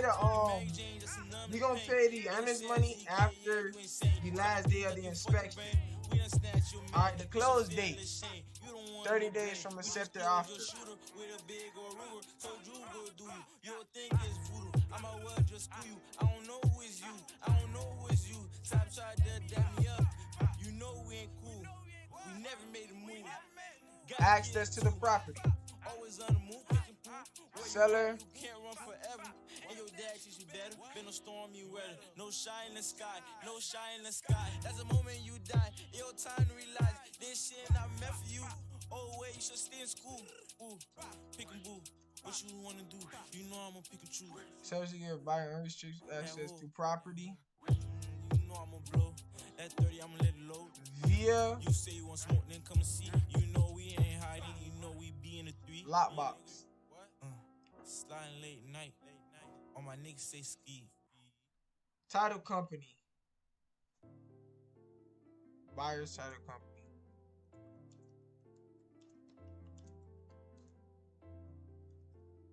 Righteous. Is you riding, baby? We snatched your film with your life. You gotta pay the price. Oh no, it's not. And other terms is just for other terms. Now we gotta make this look a little bit nicer, y'all. This nigga just had a bite.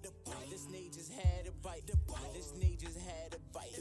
We snatch your chin with your life. You gotta pay the price. Oh no, it's not alright. You know I'm a thief in the night. And when y'all sending out these emails, don't use like these other these kind of, I don't know what they're called, bro. But it's order, yeah. Lion King, yeah. I've been sliding, right, all night, yeah. Right, on the block, yeah.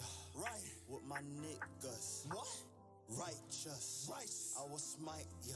What? Keep playing. I'ma wipe, yeah. Out existence. I don't play, boy. Blast, whip your head, boy. Blast, yeah. We snatch your chin with your life.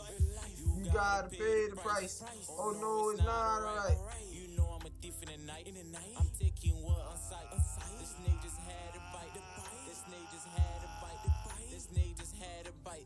I'ma make it back. I'ma flip that pack. Ain't no stopping that. You say you want smoke, I'm hailing that. That money, I'm making that. Hell with my Gucci's on. You don't know what we be on. Get you gone. That 30, I'm doing wrong. We got Hollows, Mako. Okay, y'all, boom.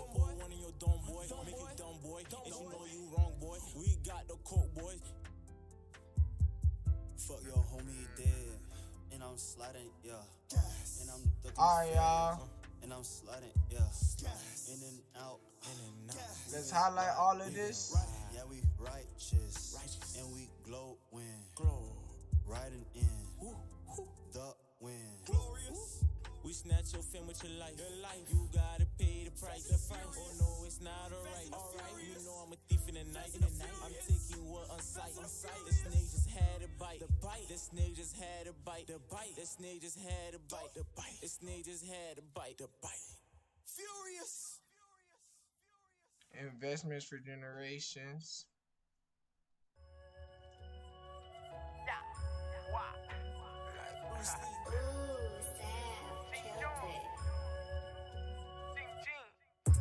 I be kicking shit like Bruce Lee. Alright, listen. So you want to make sure you include and or sign. Investments per generation and or signs, or you can sign with your name. It don't matter. It don't matter. Just make sure you put and or sign. Boom, boom. Hold on.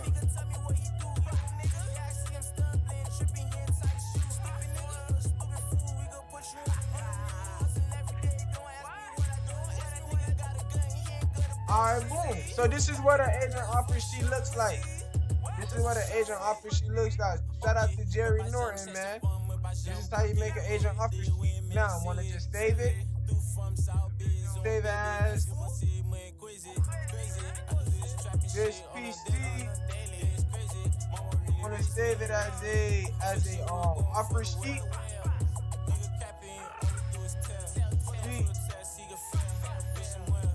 Template. Agent offer sheet.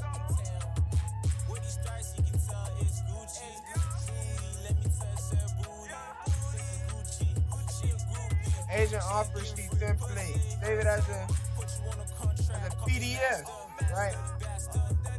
Boom. This is what an agent office will look like. This is what it.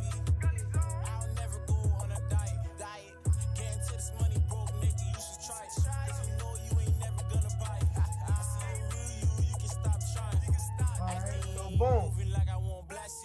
Boom. After that we straight. After that we straight. So hold on, I'm about to create a new file over here. I be kicking shit like Bruce Lee. Talking all that shit, put you 6 feet. I always had an eye, love finesse. I really do the dash, can't catch me. I don't like to do the hashtag, but I like to do the action. With the moves, I be cracking and laughing. Trapping, rapping, make it happen.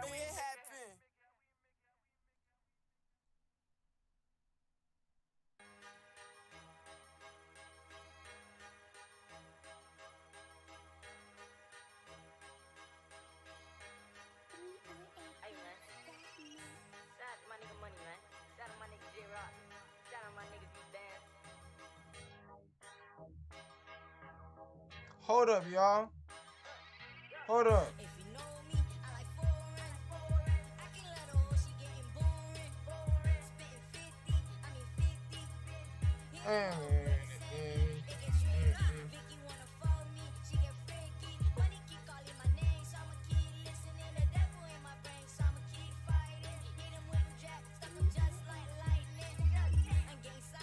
Off from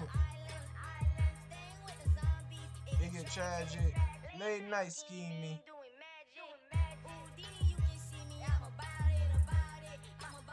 Okay. Okay, guys. Hold up, guys. Hold up. Hold up. We making some files right now. Get people funds. Real estate, personal script. We trying to add our agent offer sheet up in here.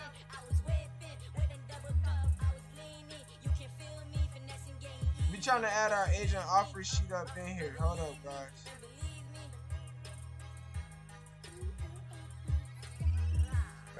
Let's save it again.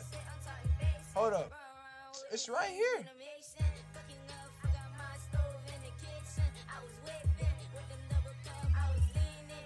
Okay, let's go, let's go, let's go. It should be in there now. Let's check. Yeah, so boom. Boom, we got that.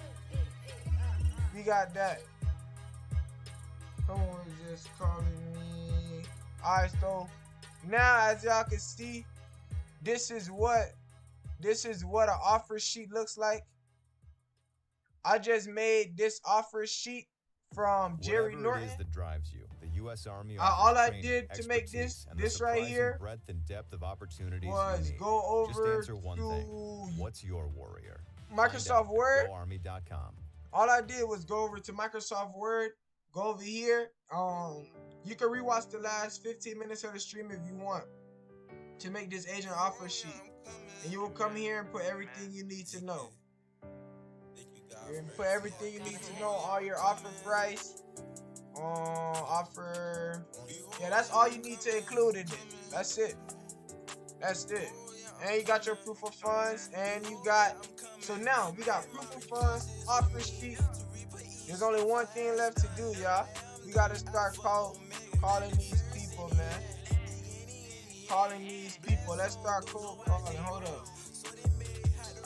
It's almost 12 o'clock. We gotta give it a couple more minutes. You can't call the agents too early in the morning. Some of them have regular jobs, and you just gotta reach out to them and let them know. Call them and see what's going on. Alright, right now, let me see. Right now, I'm gonna show y'all how to comp, man. It's time to start your own business, to turn your dream into something official. I'm about to teach. My trusty, that's a single story. The two-story house. 1990. Make sure you pay attention. Guys, you cannot comp a house with another house that is more or less than 200. Like, where did you get those value from? That realtor's comping? Lies. That course that you paid $400 for that told you that you could go a mile out of a subdivision to find a comp? Lies. All that stuff are lies, guys. The reason why is your buyers are going to want you to run your comps the same way an appraiser runs their comps. Why? Because their value is going to be dictated by that dude. All right? The appraiser is the person who's going to say what that house is worth. Not the agent, not their broker, not the dum-dum with the $400 course. This guy, the appraisal. And these are the appraisal rules. So let's go over them real quick. First off, guys, you cannot comp a house with another house that is more or less than 200 square feet from the subject, okay? And what I mean by that is, if your house is 1,200 square feet, you can only use comps that are 1,000 or 1,400, in that range, okay? So from 1,000 to 1,400 square feet, you can use the comps. Outside of that, it doesn't equate. You cannot extrapolate dollar per square foot beyond plus or minus 200 square feet. Second, it has to be within 5 years of construction. If you have a house built in 1985 and a comp from 1990, guess what? It's not a comp. If you have a house built in 1985 and a comp in 1990, it's a comp. You see what I mean? Plus or minus 5 years of construction. Same property type. If you have a single-story house and your comp is a two-story house, it is not a comp. You can only comp the same with the same, like and like. Single stories to single stories, 2 stories to 2 stories. You cannot intermix the property types. The lot size has to be within 2,500 square feet. I can't stress this enough. I've had people send me houses, comps, that they say are comps, where the subject property is on a 5,000 square foot lot and the comp is on a 43,000 square foot lot. No. Same square footage, same year built, same model house. Not the same lot. Not the same lot size. Not a comp, all right? So the lot size has to be within 2,500 square feet. You cannot cross major roads. So if you find yourself crossing a major road on your map to get your comp, guess what, guys? Not a comp. Do not cross major roads. You cannot use it. Guys, this gets real. Listen, if y'all get y'all comps wrong, and I still do this to this day, man, I still be getting comps wrong. But we got to get better on getting our comps if we want to really make a lot of money in wholesaling. Because if we don't run our comps right, nobody's going to buy our deals. When you can... And if nobody buy our deals, that means you're going to start to lose confidence and not going to want to continue to go and keep moving forward. So learn how to run your comps correctly. That's why I say make sure you locking up these deals at good prices and not no bullshit prices. Because if you lock them up at a bullshit price, man, come on, man. That's not good.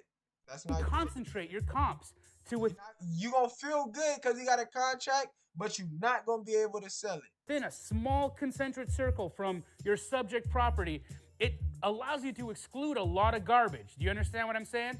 So don't cross major roads. Do not leave the subdivision. I can't stress this enough. If you have a house built in 1985, that's a single story, that's 1,000 square feet in subdivision A, and a house built in 1985, that's 1,000 square feet in subdivision B, it is not a comp. If you have a comp in that same subdivision, appraisers will never leave a subdivision to reach for the value. Remember, the appraisers are there to protect lenders, not you, not to get your value. They're there to make sure that lenders aren't overinflating values of properties, and that's why they are not going to do the gymnastics you want them to do to come up with the value. So don't leave the subdivision. Now, guys, that was all pretty straightforward. We're going to start getting into a few little trickier intricacies. I hope y'all still watching, bro. Keep paying attention. When you have traffic, okay, and what I mean by traffic, I mean busy roads, okay? We're talking major roads, traffic noise, pets dead, that kind of traffic, okay? If you are backing or siding traffic, you have to subtract $10,000 for backing or siding traffic for homes under 250K. If you are fronting traffic for homes under 250K, you subtract $15K from your ARV for fronting traffic for homes under 250K. Remember, guys, this 250K mark is a big deal because for homes over 250K, meaning that these are higher income bracket people. They are less likely to want to live in homes that have traffic. In fact, they will pay way more money for a house that is not siding, backing, or fronting a major road. Why? Because they have the money to be able to not have to. Like yesterday, I had a deal got sent to me, and it was right next to a train track. Worry about their kids running into the street, their cat getting run over, and that type of situation. So for homes under 250K, these are the adjustments to make. Now, when you are over 500K, the traffic situation changes drastically from the $10,000 and $15,000 subtractions that I just discussed. When you're over 500K, you are going to subtract 20% of the value.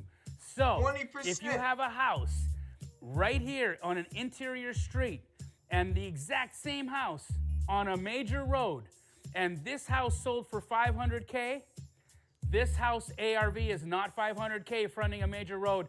This house is 500K minus 20%. All right?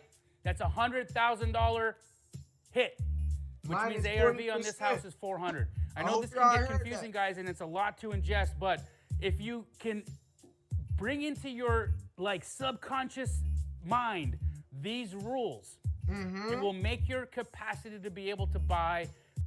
Listen, if you're watching the stream right now, screenshot this. Screenshot this. If you're watching the stream right now, screenshot this right now, man. Screenshot it. Take a screenshot of it. This is how you have to run comps, man. This is how you have to run comps. Comp and purchase much, much easier. So these are rules that I would say you repeat to yourself when you wake up in the morning, repeat them to yourself again when you go to bed. Print these out, write them out, put them on your screensaver, plaster them all over your office. Make sure that you're paying attention to this. This will make you the best buyer in the business, all right? Now, parking, again, another intricate detail because parking changes depending on property value.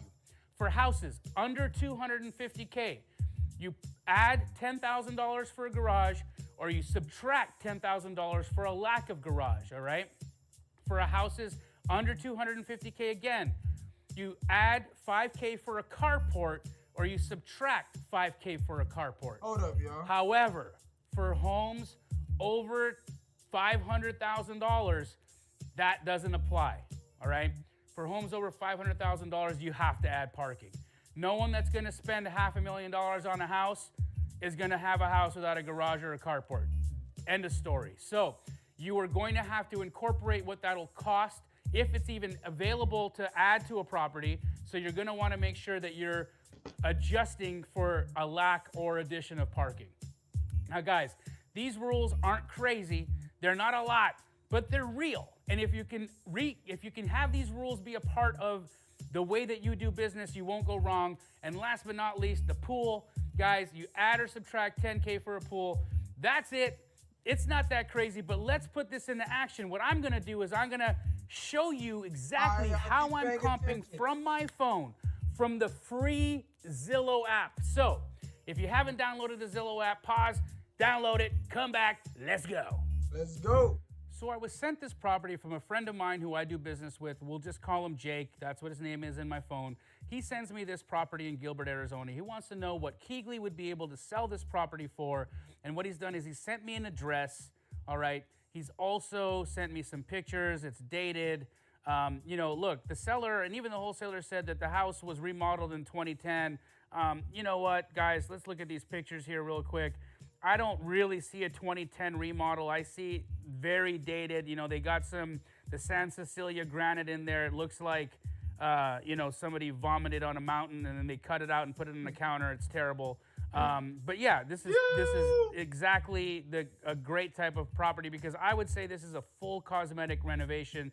You might be able to keep those appliances if, the people weren't gross. But let's assume that they were and they're going to have to be replaced as well. So a dated property.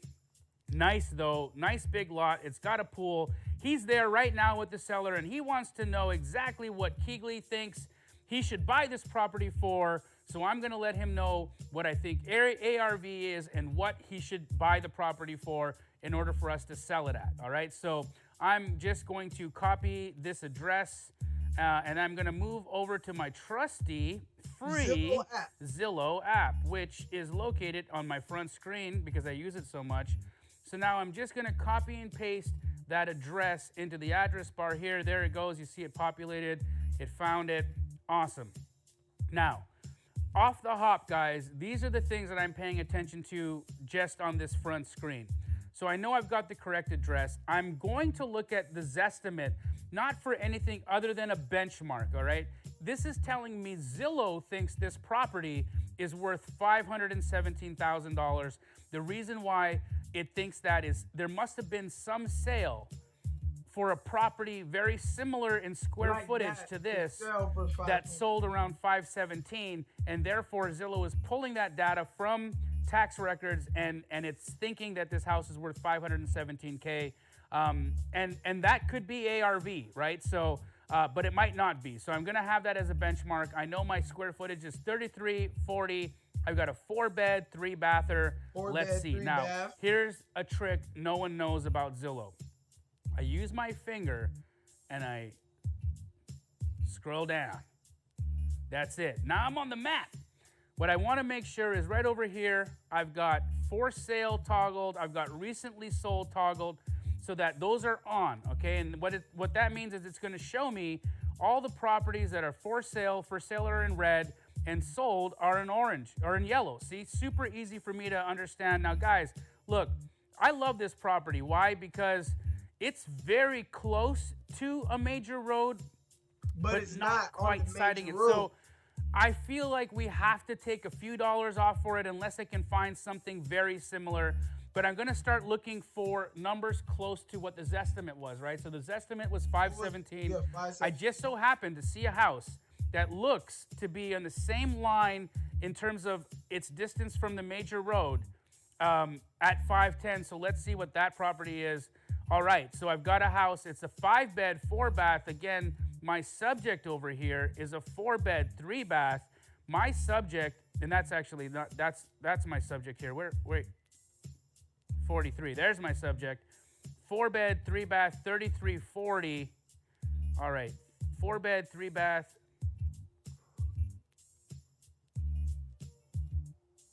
You just got to sit through it, man. Absorb. So we're within a few hundred square feet, but it's more than 200. All right, so already I'm just going to take a look and see what this is about, though.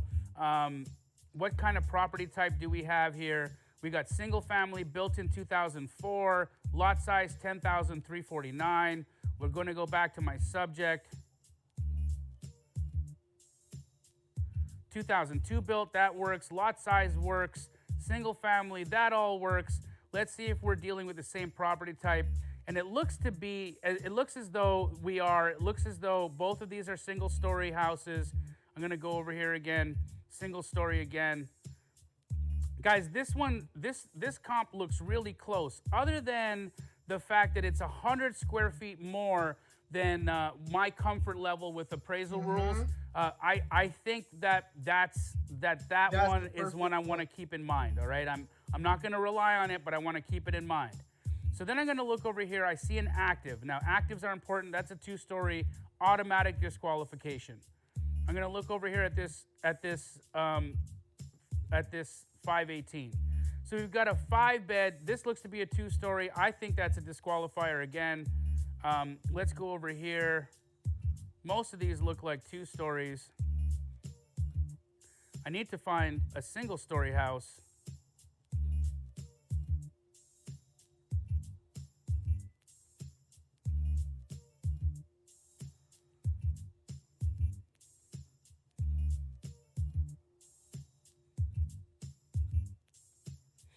I need to make sure that I'm dealing with a single story here. So let's see if I can find that information from this.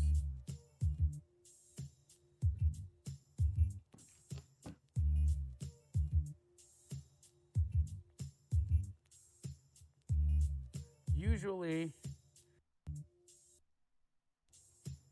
we have... All right, y'all. Listen, y'all.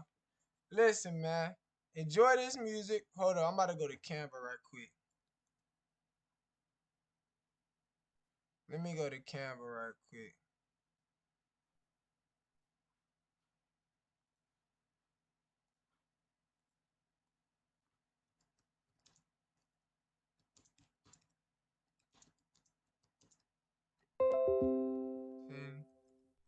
Minutes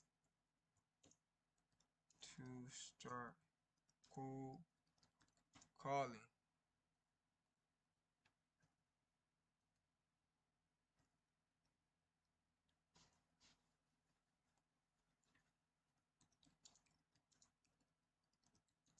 Been streaming for, hold up. Let me cut up the music. Mama selling perfume, making plays, give me curfew. That was the best move, why should you step through? Cause I might put you on the news. If you find your body hustle, looking for more hobbies. Hey, step on your neck, what you gonna do about it? Who I need, I don't need nobody. Looking behind me, I know who's right. I ain't confused about it, Damn, Z-Kid. You don't understand, you don't feel my pain. Hey man, Z-Kid, man, it's my first EP, you feel me? Spend some heat. Check me out, man. Zombie Kid, Zill Kid, wanna shout to all my niggas, you feel me? Thank you to God. You don't understand, you don't feel my pain.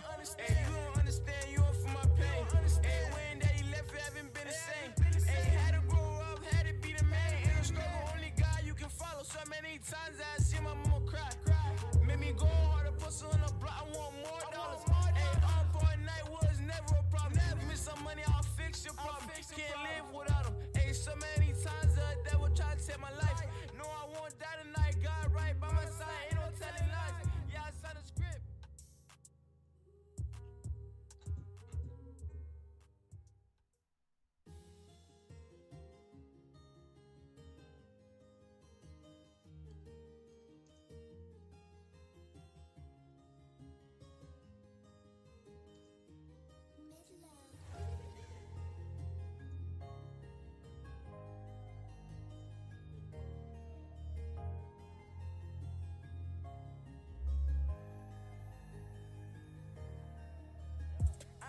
You go, I won't let you go.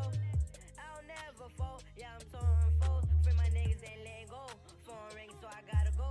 Ain't nothing in Spain. But some cash for doing well. Don't wanna be locked up in a cell. I know I'm doing wrong. Heading, I'm going strong. Baby, you don't hang up this phone. We can make it right. We can make it right. Only got one life. We can make it right. We can make it right. We can make it right. We only got one life. The perfect time is now. Now, coming through smelling loud. We don't even make a sound. They ain't even know I was a beast. See kid, that kid. Fuck around, take your bitch. Like honestly, I'm proud of me. Came all the way from IUT. My auntie Charlie, my mom is coming. God saved my life. God saved my life. So I was meant to do this. I acting foolish like you ain't know it. You, I'm a villain like G was said. Look at all the spend. Look at all the spend. Look at all the spend. I won't let you go. I won't let you go. I'll never fall. Yeah, I'm torn fold. Free my niggas ain't letting go. Phone ring, so I gotta go. Ain't nothing in Spain. But some cash for doing well. Don't wanna be locked up in a cell. I know I'm doing wrong. Yeah, and I'm going strong. Baby, you don't hang up this phone. We can make it right. We can make it right. Only got one life. We only got one life. Only got one life. Shorty so wet, she drawing her own ocean. I don't need a guy, she know the spot. You know she a freak. She said take a seat, let me do all the motion. She trying her love potion, trying to put me in my emotion, but that ain't happening. I don't let you go. I don't let you go. I'll never fold. Yeah, I'm so unfold. Free my niggas ain't letting go. Phone ringing, so I gotta go. Ain't nothing in this pain, but some cash you do it well. Don't wanna be stuck up in a cell. I know I'm doing wrong, head and I'm going strong. Baby, don't hang up the phone. We can make it right. We can make it right. We only got one life. Only got one life. Y'all on some fire right quick before I leave you right quick. I won't let you go. I won't let you go. I'll never fall. Every time I'm something fall. For my niggas, they let go. Phone rings, ain't nothing the same. But some cash will do me well. Don't wanna be stuck up in a cell. I know I'm doing wrong. Baby, don't hang up the phone. We can make it. We can make it. We can make it. We can make it. Enviar nota de voz al group chat. They hit y'all with an ad, y'all. Dice, eres la mejor. Un sausage McMuffin, please. Laura dice, sí, sausage McGriddles para mí. Ale dice, ya comí, pero me traes un hash browns. I hate when they hit y'all. Mi colega favorita, tío. Llévate todos tus favoritos de desayuno como un sausage McMuffin por unos pocos dólares, solo en el $1, $2, $3 menú de McDonald's. Precios y participación pueden variar, no puede ser combinado con un combo meal.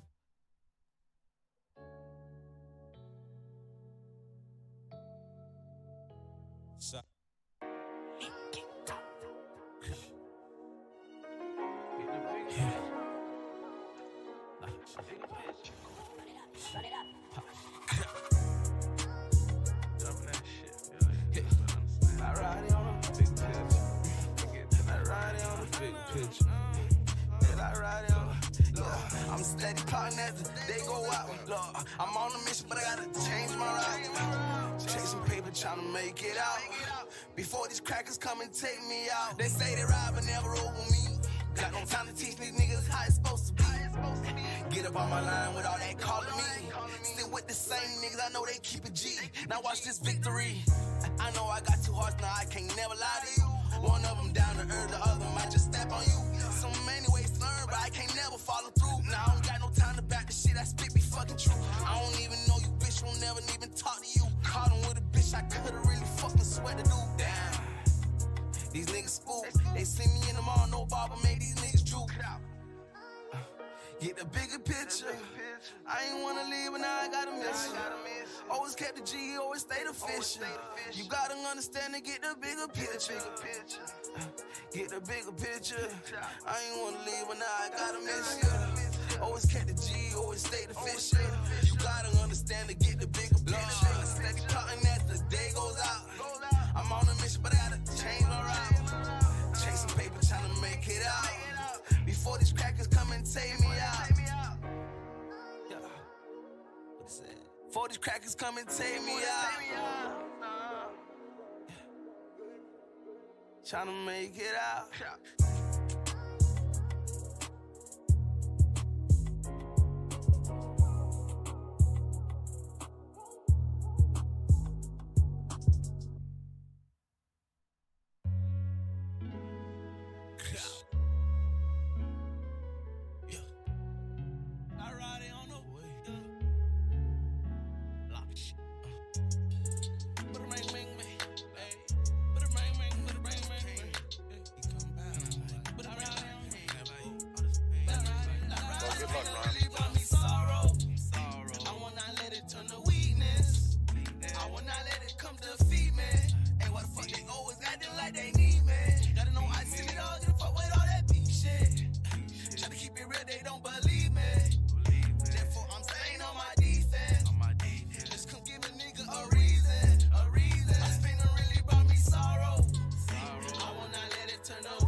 So I make the girls go crazy.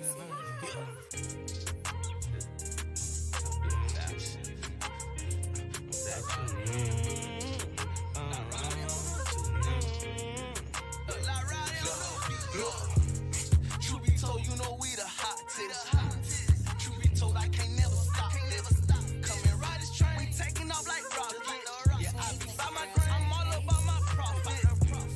Truth be told, you know we the hottest. Truth be told, I can't never stop.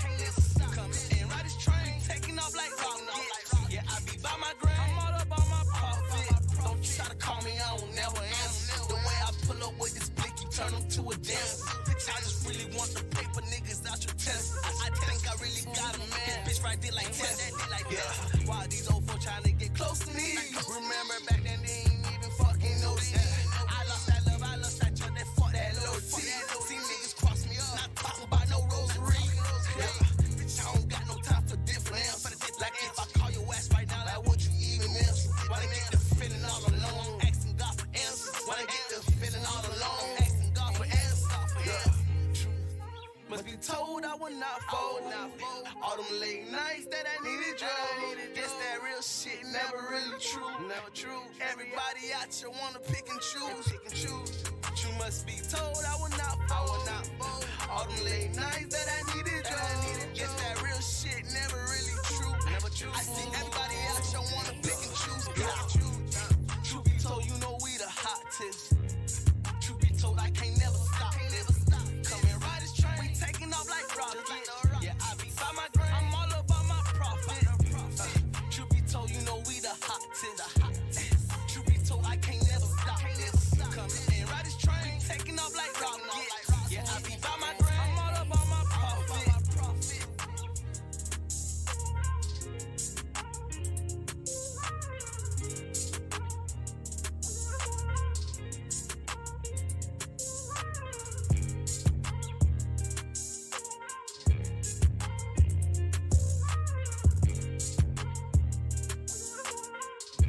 make the girls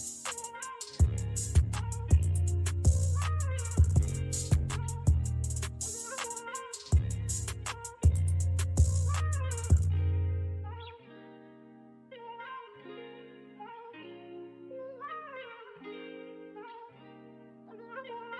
So I make the girls go crazy.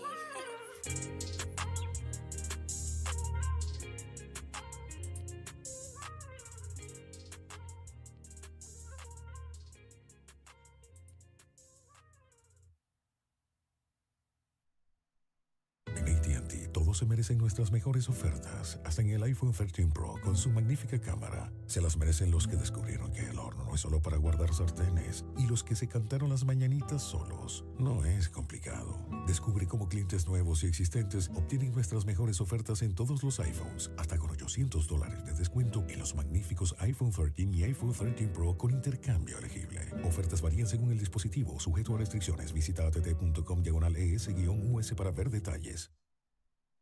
With the U.S. Army ROTC program, you'll not only receive college scholarships, you'll learn leadership skills you can use in school, out of school, and for the rest of your life. Apply online at goarmy.com/no-college-debt for a 4-year college scholarship.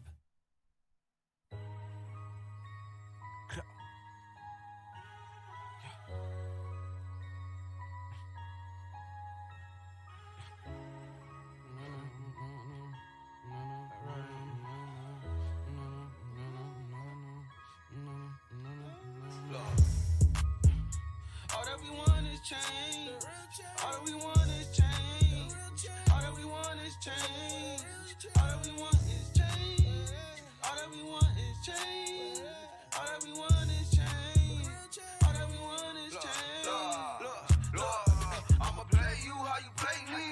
I know I'ma come back just like a frisbee. I ain't even talk to you when you talk to you. You better keep my head up on my shoulders. It's getting risky. Tell my brother never stop the love. We gon' be filthy rich. We can never follow if it's about a bitch. I deserve it, cause bitch, I died for this. It's a harder chain cause it's the life we live. Gotta understand, the life that we live might not go as planned. They carry us out, but won't let us in. The fuck with you peons like many men. It's getting real hard for me not to sin. But all of them times they ain't count me in.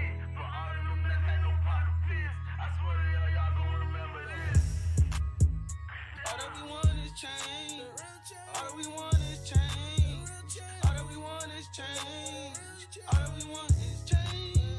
All that we want is change. All that we want is change. All that we want is change. Look.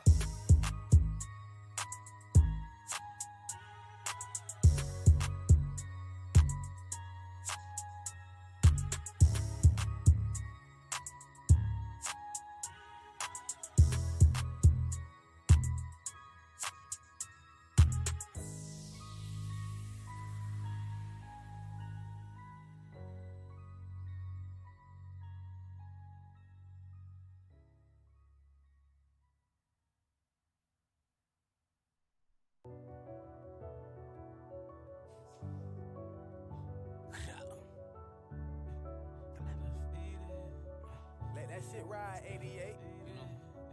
One thing I learned, taking a lot of time on shit don't never come fast. Time on better days.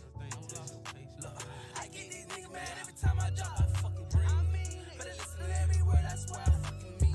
1,000 losses, I just wanna remain undefeated. They say they love me, I know they don't even know the meaning. Don't say you love me if your ass don't even know the meaning. If I put my trust in you, just know everything mean. Can't talk about it, they don't even know what we be dealing. Alright, y'all. Let's go.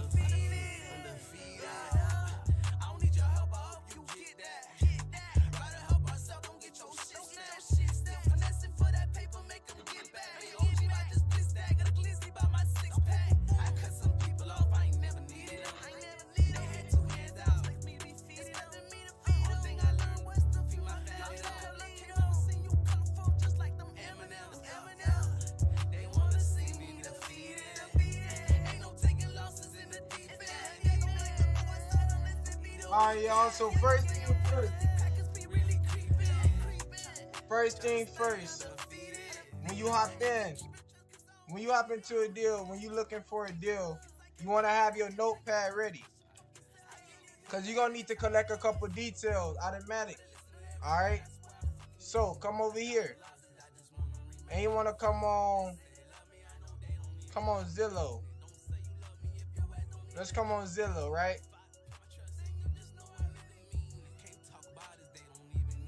Let's come to Zillow, and now let's start looking for some deals. Alright, first, or we gonna start on Redfin. I like Redfin better, because I can understand Redfin better. And I don't know, it just works better. So, we gonna type in our market. Kansas City, Missouri. Now, when we looking at this Kansas City, Missouri area, we see what? There is 175 houses. We can see how much the houses are worth in each area.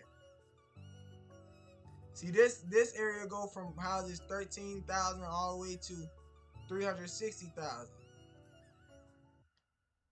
Homes are priced between 19,950 right here.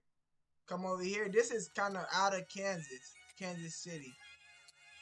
Homes here are priced between 7,500 and 360,000. Homes here are priced between 65,000 and 5 million. And homes here are priced 65,865. 865,000. Come down here. The houses here are priced between 173,000 and 1.9 million. Over here, the prices are 15,474K with an average list price of 178K. Alright. So you could tell the average list price where the more, see, like this is a more high-end area, because the average list price is 444,000. Over here, area ARV is 274,000. So this is probably a nice area to farm in. The average list price is 474,000. Wow. Okay, so over here in Kansas City, this little pocket right here, homes are priced between 15,000 and 425,000. Alright, hold on. Oh, boom. Now we gonna come over here and put some filters. Now we can only look at houses that has been on the market for more than 60 days. Hold up.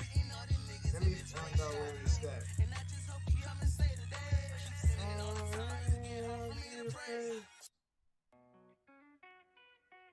I don't want to look at houses for sale. Active. Time on Redfin. Alright. Let's start with more than 180 days. Let's see what's been on the market for more than 180 days.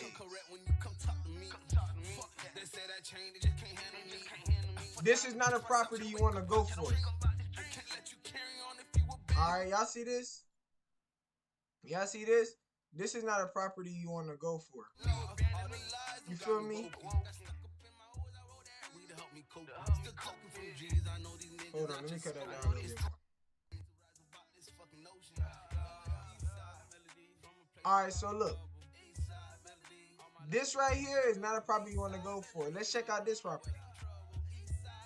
No, these are all new construction properties, alright? All new construction properties. All new construction.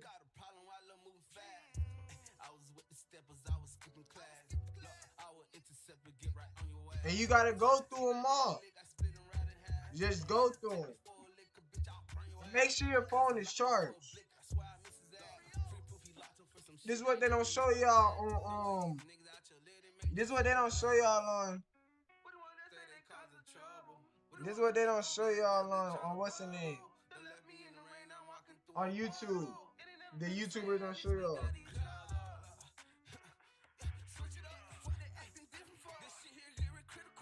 Nah, we don't like that. We need oh. Okay. What's this right here? Oh, this is short sale. We don't know how to do those yet. But this is a good time to learn what is a short sale. Electrical, we'll consider. This been on the market for 210 days. Let's go to YouTube. Let's go to YouTube. What is a short sale?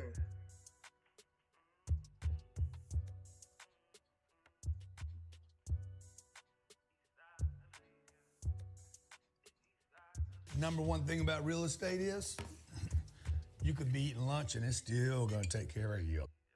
Hello again, this is Chris Crone with REI TV. Today we're going to be talking about short sales. Are they good? Are they bad? Are they useful? Are they a pain in the butt? You'll find out. So, short sales is a fantastic way of transacting real estate. It's a great way to get some fantastic deals. But I'm going to tell you right now, many people get deeply misled with how to win the game of short sales. For me, it's just one of the many sources that I use for tracking down really good deals. And here's one of the things they don't tell you about short sales. A short sale is basically pre-foreclosure. Someone is losing their house to the bank. And when you're losing your house to the bank gives you a certain amount of time to remedy the mortgage, maybe catch up. And so that person is trying to see if they can actually get away with selling the house before it goes into technical foreclosure. So that person is so motivated to move it, they're going to list it with the price that the bank hasn't even approved. So often short sales look deceptively like the absolute best deals, better than they actually are. And in truth, they're not that good a deal, you just don't know. So what you're ending up doing is you're actually making an offer on a house that may not even be sold through a short sale. They're just collecting hundreds and hundreds and hundreds of offers so they can go to the bank and say, bank, listen, we want to stay out of foreclosure. Would you accept any one of these 300 offers? Man, how do you win that game, right? I mean, so many people will easily get their house under contract or get it accepted with this stipulation that the bank has to approve it, and they don't realize that they're accepting, hundreds of offers. And so you have your house under contract for months already thinking, we're going to get this deal, we're going to get it, we're just waiting on the bank. I got something to tell you. You're never going to get that house unless you know how to play the odds. Now, how do you do that? The way to win in the game of short sales is all about putting out bulk offers. Understand what it is, and then you win by putting out many offers. In my personal experience, I find that I write, on average, my team writes about 100 short sale offers a day. And we end up months, sometimes 9 months down the road, winning 1, 2, or 3 of those. Now, the ones that we get, they are fantastic deals. And that's why it's a part of my strategy. But the biggest thing is you gotta go in realistic. If you're not planning on writing many offers, don't fall in love with the deal. Don't fall in love with the numbers until the bank comes back and says, you got a deal. And I've bought some of my best houses this way, but you can't just write a couple of offers and hold on to them for 9 months and think that you're gonna win a deal, because chances are you're gonna waste an entire year of your life doing what you consider to be fruitful action, but in the end, it's gonna bear no fruits. So what's the secret? Write a lot of offers and then... Yeah, we're not doing short sales, y'all. Let's move on.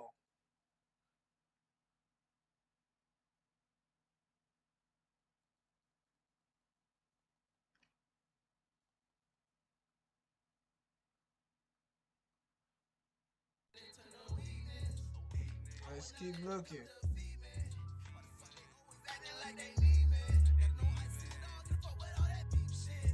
You gonna find something, y'all.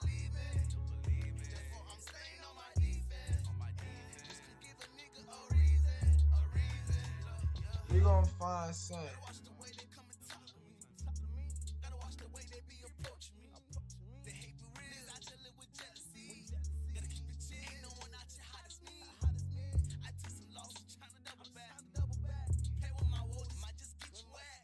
Okay. Okay, y'all. I like this property right here. Let's see what's up. Let's see what's up.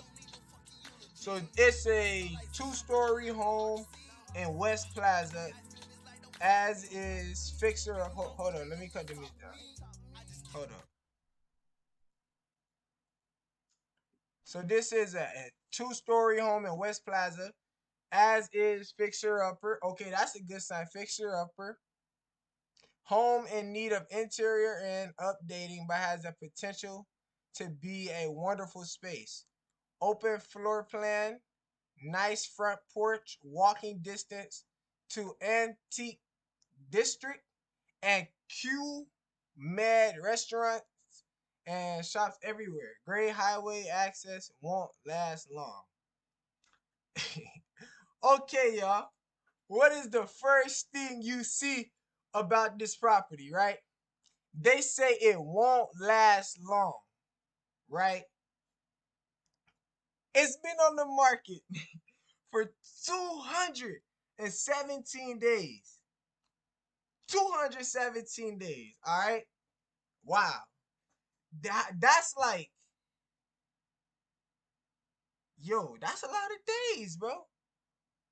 How many more? Hold on, let's look that up. How many months is... But that's about 7 months, bro. This property been on the market for 7 months, bro. I thought it wouldn't last long. But okay, we gonna run some comps. Come here, man. We gonna run some comps, y'all. So let's cut the music back on. Let's run the comps. So this is how I run comps fast, bro. I bring it over here. Control C. I go in this. And don't believe me. Stand on my defense. So we come out of there. Alright, let's zoom in. Let's really zoom in, right? Alright, so look. I'm gonna show y'all something. Listen. This is the appraisal rules. right? Our house is, wait. Keep the connected devices in your home protected from Wi-Fi threats. Okay. with Hvac Our Age, house is included down with here. Xfinity Internet at no extra cost. Can your Our house is down here. So what you want to do is remove the outline. Remove the outline. It includes unlimited internet data. All right, hold on. Let me let her finish talking. Wi-Fi coverage throughout your home. Go to xfinity.com/xFiComplete. Call 1. Remove the outline. All you gotta do is remove the outline. All right, and then boom, come over here.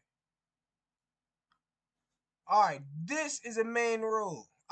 This would be considered a main road. These big yellow roads.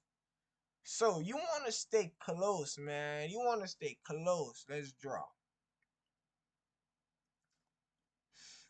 Let's go all the way from here to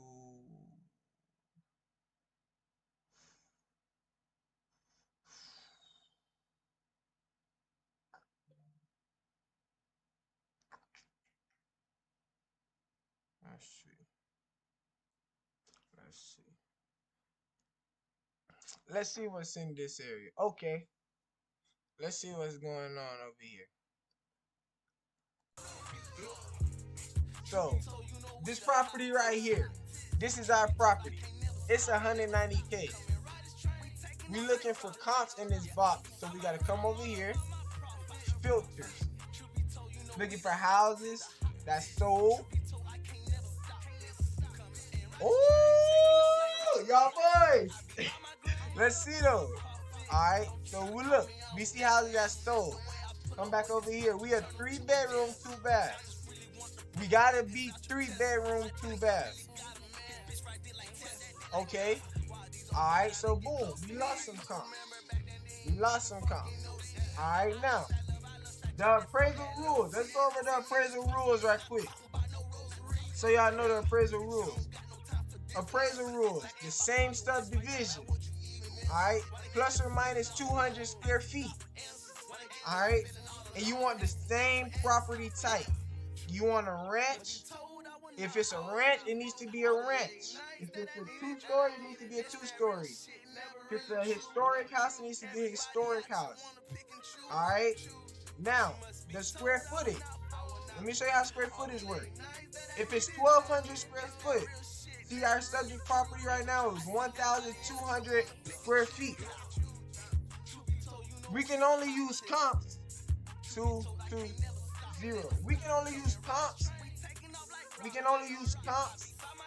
That are, so let's go up 200 square feet. What is that? 1420? 1,400 square feet. Subtract 200 square feet. What's that? Subtract 200 square feet. Oh, I think that's 1,020. Y'all check my math. Make sure my math right, man. Make sure my math right. I'll make sure my math right. Hold on. 1420 plus. No. 1220 plus 200. 1420. Yeah. 1,420 is the max square feet. Alright? Now, subtract 200 feet down. Minus 1220. Actually, let me do it on the calculator in front of y'all on here, bro. Let me do it on the calculator in front of y'all right here, bro. I'll show you how this works, bro. All from your laptop, bro. So 1220 1220 plus 200. Alright. That's 1,420. That's the max it could be. Alright. Now, take that out. Let's go to the minimum. 1,220 minus 200. What's that? 1,020. That's the minimum square feet the other property your comp can be. Alright, let's come back over there. last 3 months. Let's see what's going on. Filthy rich.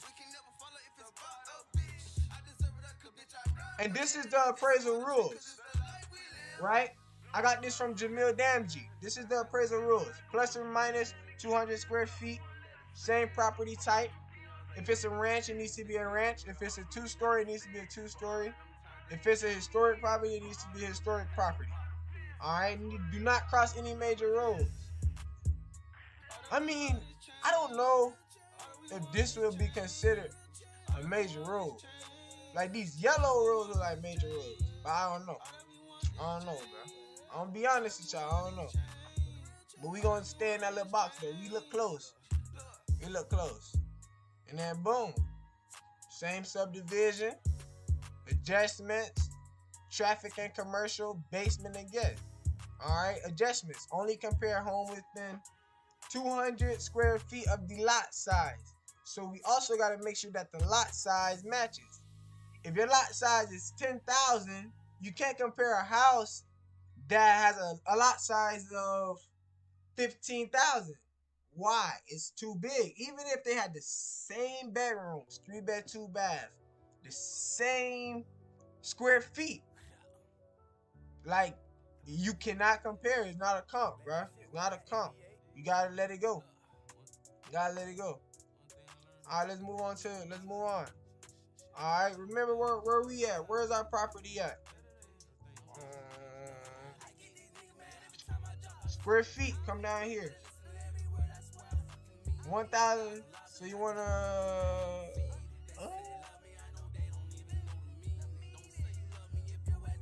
So you'll go to 1,000. Put the max. 1,500. That's it. The lot size. What's our lot size? Our lot size is 1,870.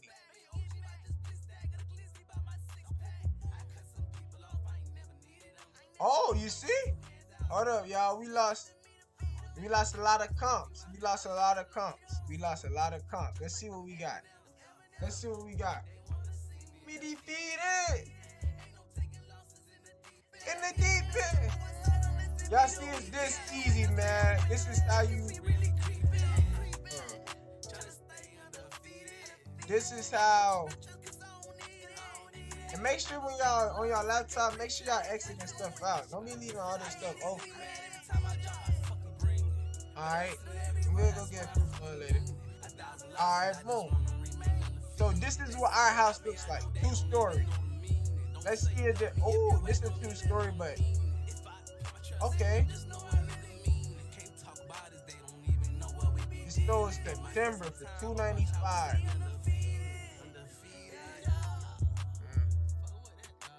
Alright, so we see this.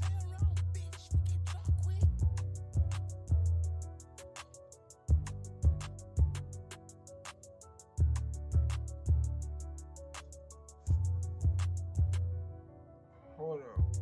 So we a 3-bed. This is 3-bed, 2.5 bath.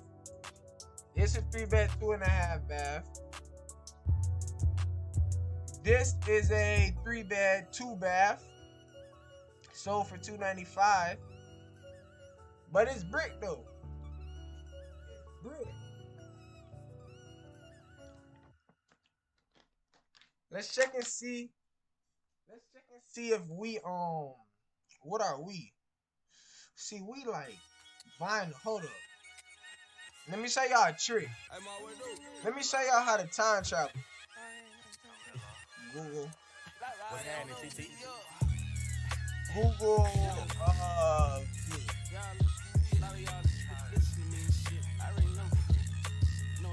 Let's go. Don't let nobody tell you different. Nah.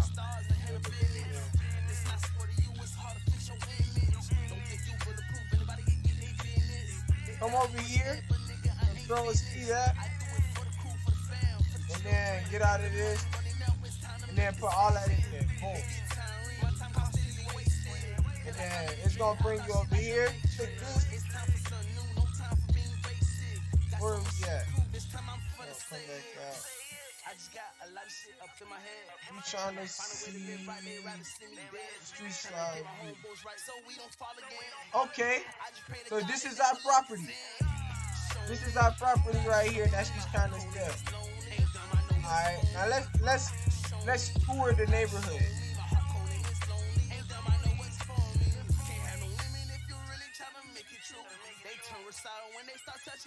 All right, so I don't really like this one.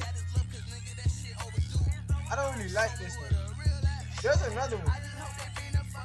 There's another one. Hold on.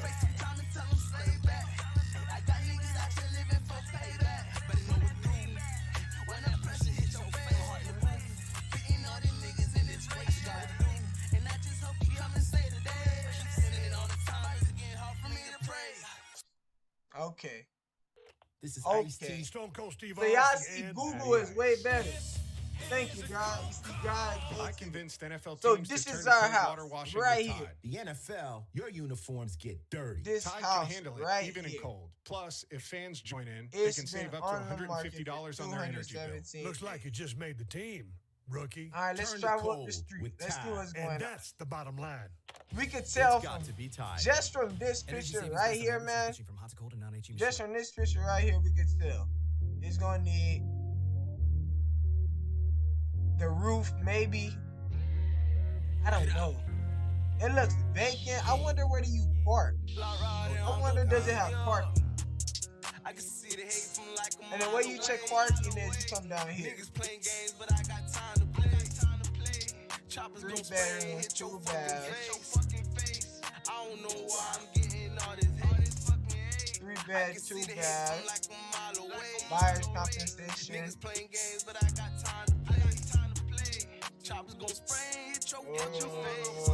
don't see that no parking. I don't know. But let's figure out we see this law, I probably like. I'm in the neighborhood. You can go up the neighborhood. Neighborhood look like a nice neighborhood. It doesn't look too bad. I mean,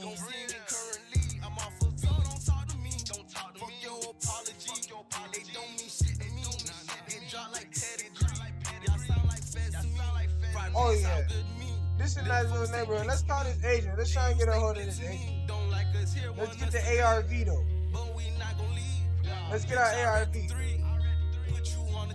So, she say it's a fixture ruffle. So in houses in this neighborhood are selling for. That's 3 beds, 2 baths. That's in this box. Where we at? West 97, West 24. Yo, we somewhere in here. We somewhere in here, right? Let me just make sure.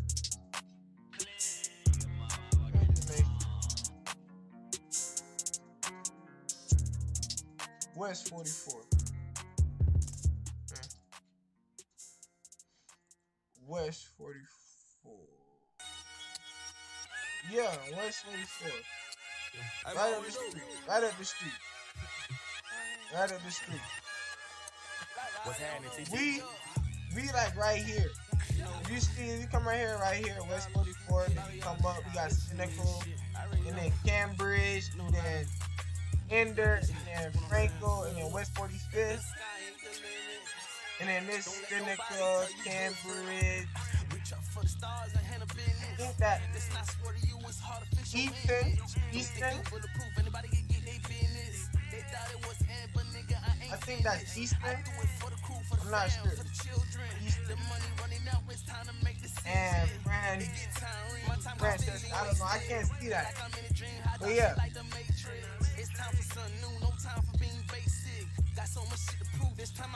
You're not gonna become a beast overnight, bro. You gotta grind every day until you become one, bro. You gotta grind every day until you become one. But look, 190 ARV is looking like another 2-story house. Let's see what? Let's see.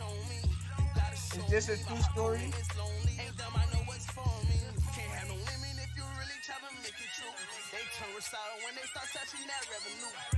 And you can tell.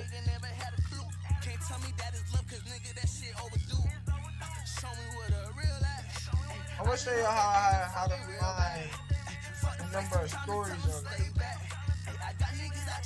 If you go to Zillow, y'all can clearly tell that's a 2-story house. Come on, man. And you can only compare 2-story houses to 2-story houses. Wait, does this house have stairs? Yep. Yep, so this is a 2-story house. This is a 2-story. Oh, and this kind of look like us. Look. This kind of look like us, bro. Breathe bold, breathe easy, man. This kind of look like us, man. Hey, Roddy, bro. I'm telling you, bro. Hold up, bro. I think I talked to this person before, bro. Let them niggas stop playing.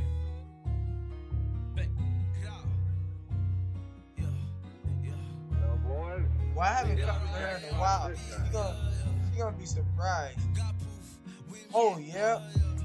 Look, she used to contact me July 13th, y'all. Ain't nobody outside for the sit. Watch the offset and girls to the side. We ain't gon' make friends. If you feel this or this, then that's what it is. You said smoke is up, my side keep that straight. Lately, my mind on some kill shit. Niggas talking crazy like we ain't down to drill shit. Pull up 3 whips, all black ski. Each nigga strapped up, finna spin big. It could sell soon. Okay, let's call it. We ain't gon' make friends. If you feel this or this, then that's what it is. You said smoke is up, my side keep that straight. This is our comp, bro. But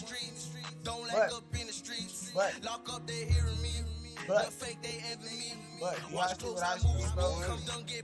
This house right here is 2.5 baths, bro. This house right here is a 2.5 bath. So we're gonna have to take off for that. Usually for a bathroom, it's 10K. So half of a bathroom would be 5K. So the ARV we gonna take off, if y'all don't know, let me pull up the appraisal rules again for y'all. Listen, comparables. If a bathroom, adjustments, all right? Let's make sure the lot size is within 2,500 square feet, y'all. What's our lot size? Our lot size is 1870, right? Our lot size is 1,870. Our subject is 1,252. Let's see. Can we compare it? Let's see. Can we compare it? Plus. COVID-19 is still around, but that doesn't mean that Army ROTC programs are not there. Oh yeah. Oh yeah, that definitely works. That definitely works. That definitely works. And why is that? Let me show y'all why. Let me show y'all why that works. The appraisal rule says it must be, hold up, within 2,500 of our square footage. Our square footage is 1,220, right? 1,220. If you come over here, come to the calculator. Come to the calculator. What's our lot size? What's the other house lot size? I mean, this house lot size. This house lot size is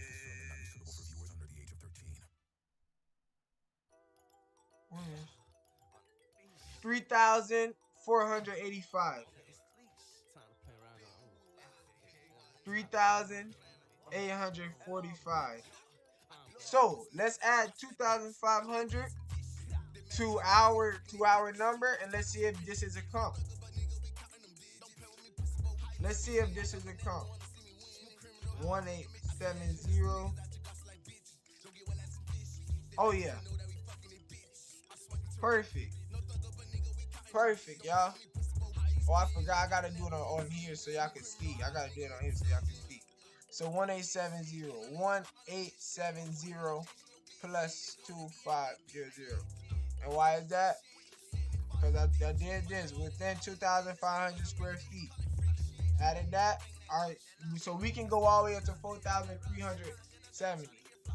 This property is right, bro. It sold 3 weeks ago. It sold 3 weeks ago.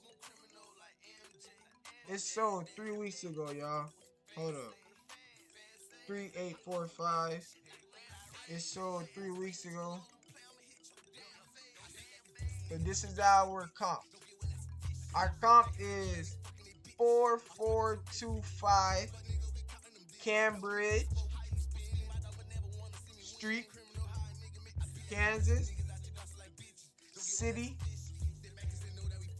Kansas 66103. Alright, y'all. That's one comp. The ARV on this house for a fully remodeled house. Look at this. 3 weeks ago. 3 weeks ago. That's fully remodeled. Oh, I'm going too fast. This is fully remodeled. Fully remodeled. This is a comp, man. This is a comp. This is a good comp, bro. This is a good comp, bro. This is a good comp, man. So this, and what's the square footage on it? 1,252. And what y'all want to do when you find a comp, you want to like it. And you want to have it right next to your property, right here, ready. Ready to negotiate. Alright, let's see what other comps we can find. Let's see what other comps we can find. What's this right here? This is a I bet this photo make his ass shake just like a stripper. High for this pack, she could call me flipper. That money fast only me on the liver. Them niggas talk, but I can't understand them. Oh, this house sold 4 weeks ago. Okay. Look at this. But is it 2 stories though? I don't know, y'all. I don't think this is a comp. I don't think this is a comp. Let's look at the street view. Oh. I don't know. Let's see.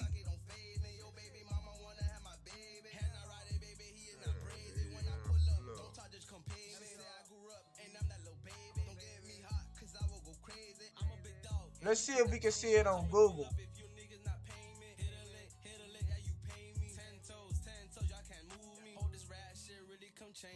I bet this photo make his ass shake just like a stripper. High for this pack, she could call me flipper. That money fast only me on the liver. Them niggas talk, but I can't understand them. Your niggas love to talk, but I can't play them games. Caught fully lacking, now he pray for better days. Running, I'm running, nigga, you ain't catching me. Don't be the game, but really we a family. Tell. That's my nationality. Fake Haitian style, nah. Nigga, you counterfeit. I'm a star, so bitch, nigga, come as you wish. We start higher than a fucking avalanche. I can't tell if it's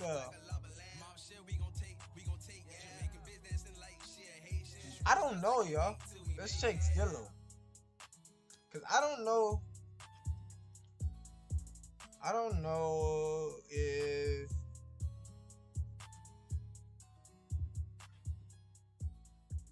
this property is a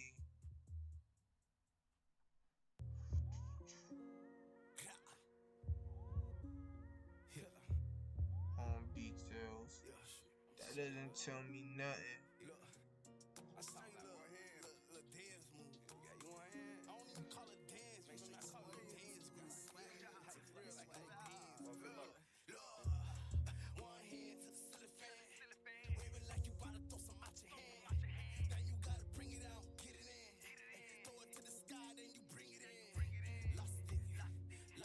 Let me know what y'all think. Is this a 2-story or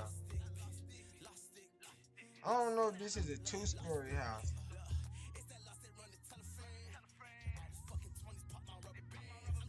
I don't know if this is a 2-story house, bro. I literally cannot tell.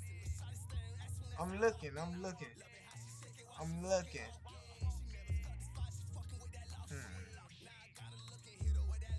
I don't know. I'm gonna have to. I can't waste too much time on this. I don't know if it's a 2-story or not. Let's see what Zillow would say for our address.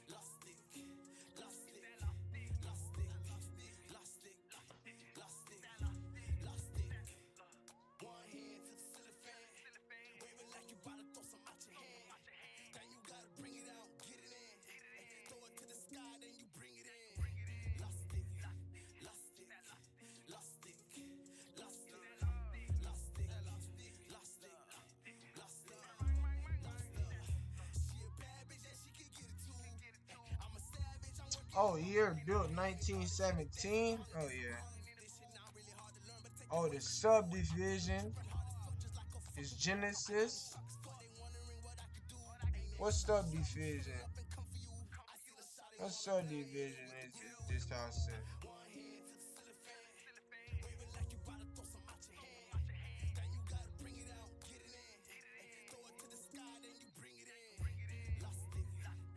I don't know where I found that at.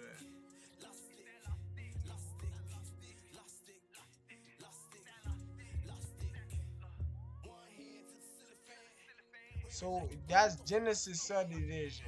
They in the same subdivision. Yeah, let's call this agent, man. Let's already call this agent. I think our ARV on this property is gonna be about 270. Now,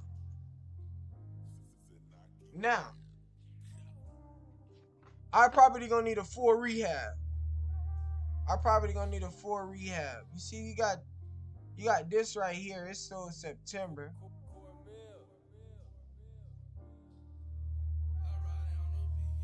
We could take the average of that, because we know that's. Let's take the average of these two. Let's take the average.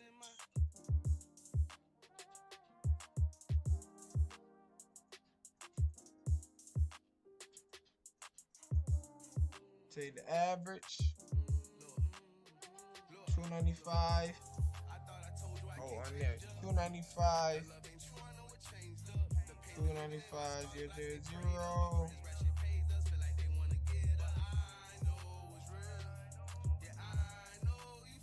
295,000 plus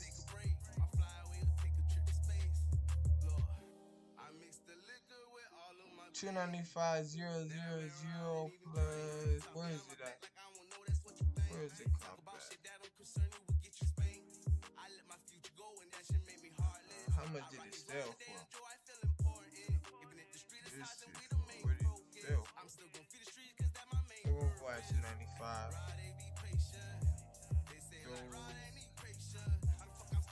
So 275. Yeah. So we're gonna have to, whatever the average is. Okay, I got it, y'all. Whatever the average is of these two, we gonna minus 5K for that half bathroom. So one is 295. Our first comp is gonna be this one right here, 295. And these are our two comps in the area. That is not a comp. Not a comp. Not a comp.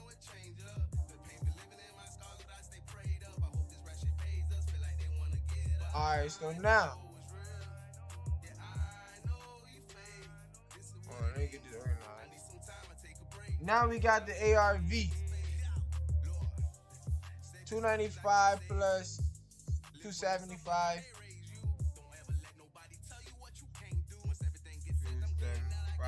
275, 0. Divide that by 2. 285.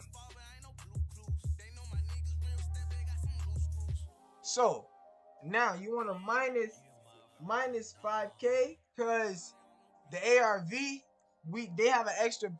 Both have a half a bathroom extra. So you wanna take off 5K for that. All right, so that's gonna put us at 285,000. All right, so now let's see. So now what's the formula? ARV times 0.70 minus repairs. Depth of opportunities you need. Just answer one thing. What's all right. Warrior?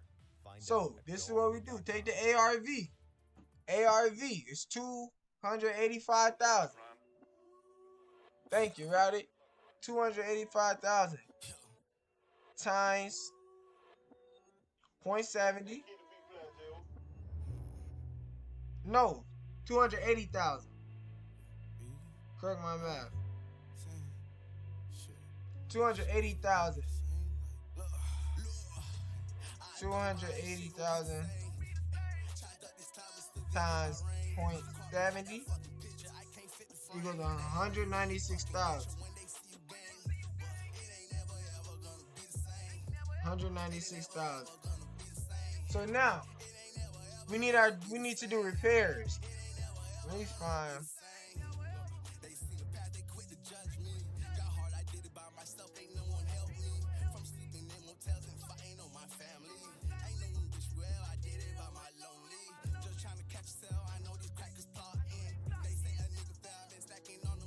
I was trying to find a quick analysis sheet, but I don't really know where it's at right now. I don't know where it's at right now. I'll get it later though. But yeah, 196,000. 196,000. It says this property most likely gonna need 4 rehab.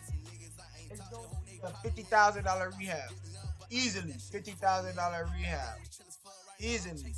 196,000 minus 50,000. 50,000. All right, let's do that math. Minus 50,000.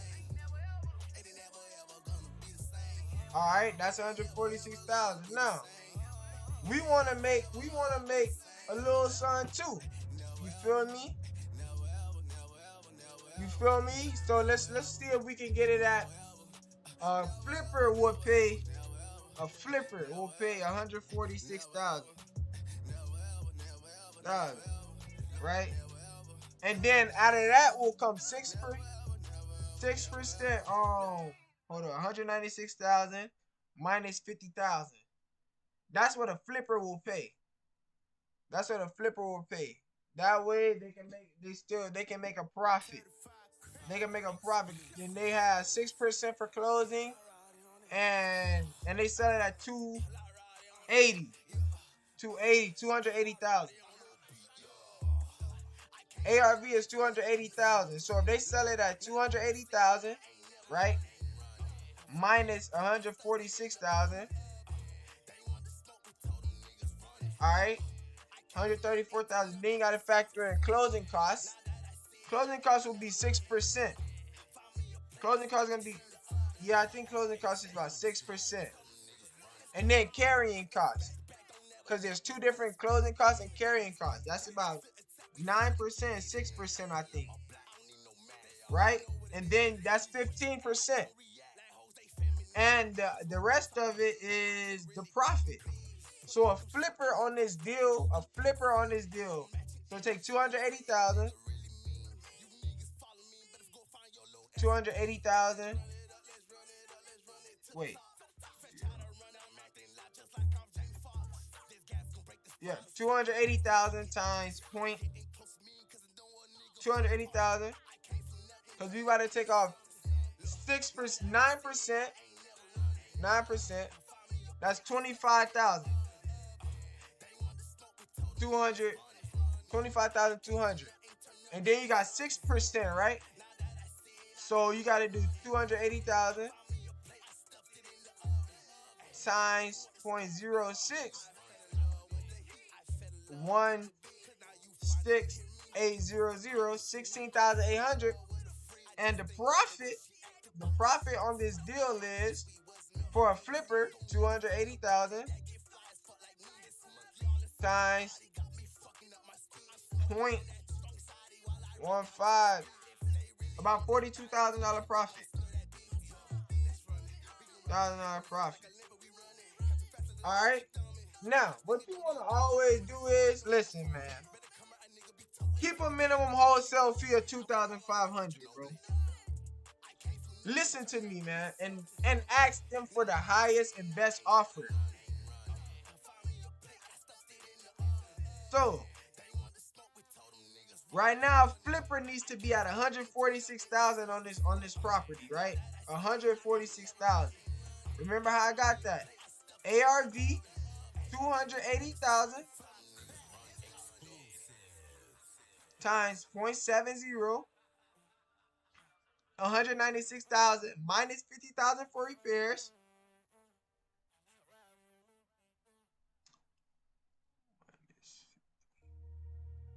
equals 146,000.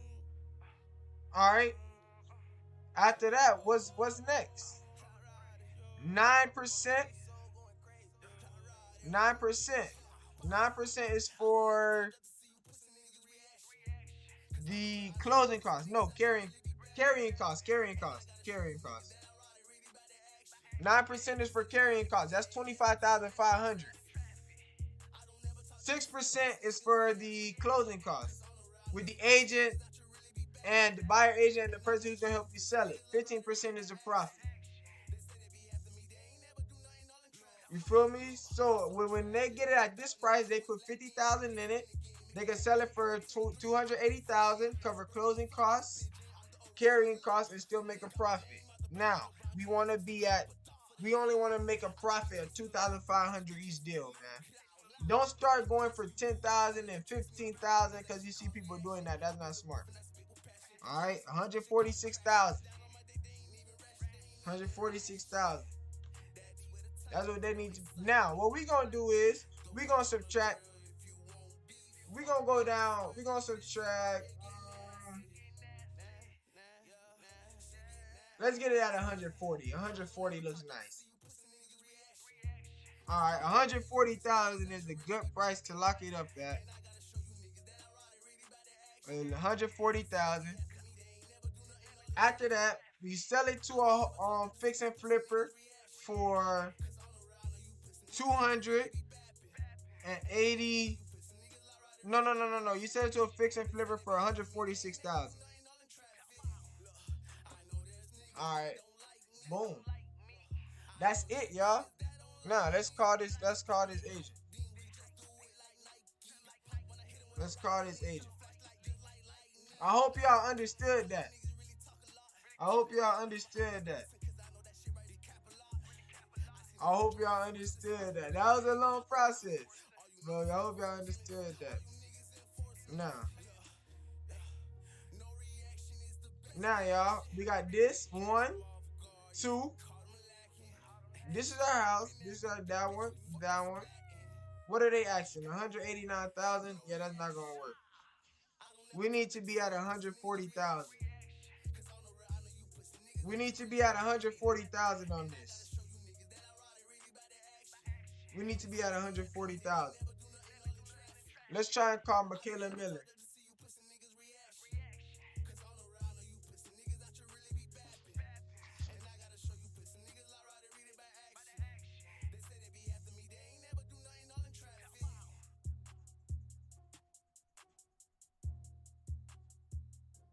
All right, yeah.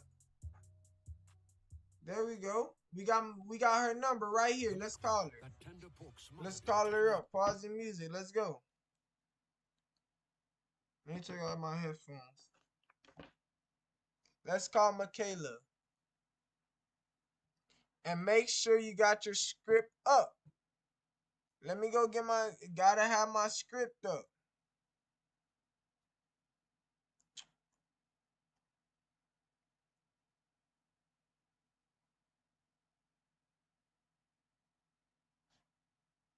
Gotta have my script up.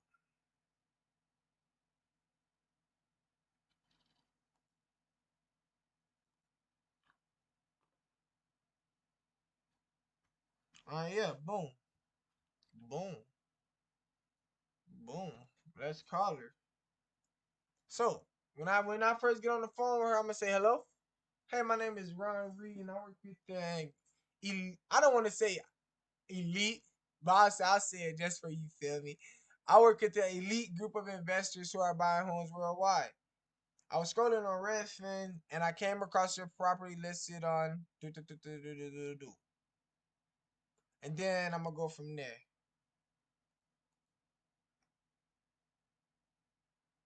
Her cell phone number. We're gonna call the cell phone number first.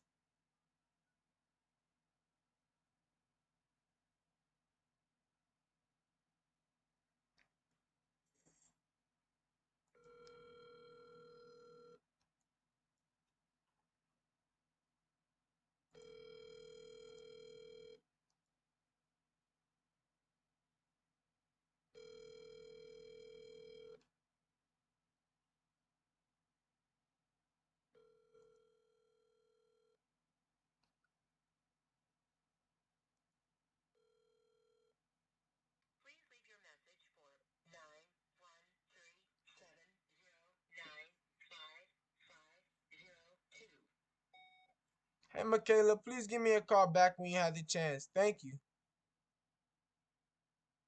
So now let's try and call back one more time.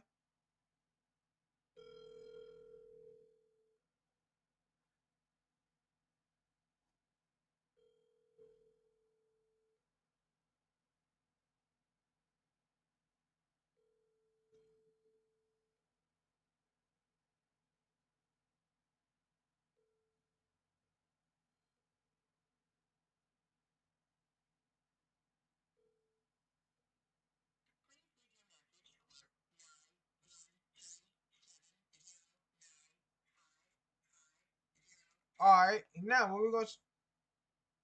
Hey, Michaela, please give me a call back when you have the chance. Thank you. So now we're gonna call her office number.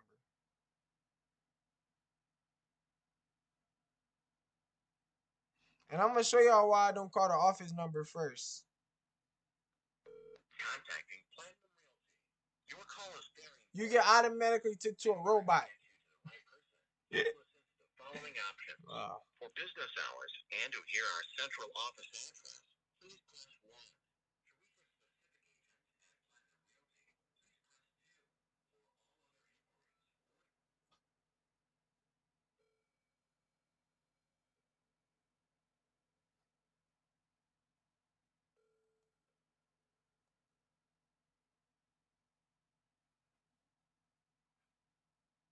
Hello?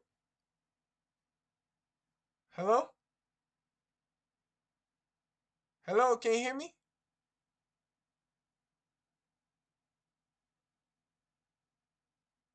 Hello?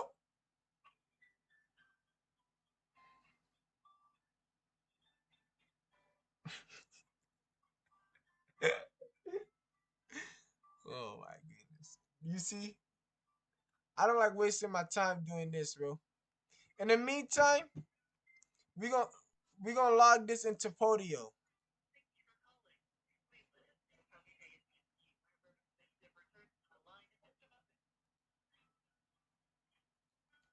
Let's add this property to our Podio system. And this is how I keep in contact with all my leads and follow up with them. So boom.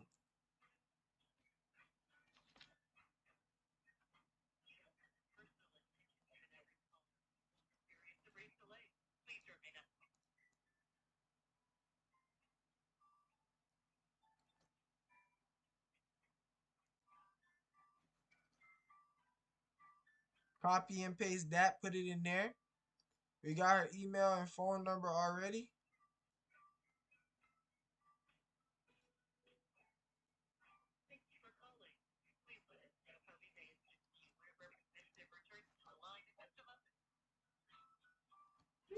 Yeah, I know. This is why I don't like being on hold. Resale value. The resale value is $280,000. Vacant, yes, most likely 3-bed, 2-bath. Don't know if it has a basement.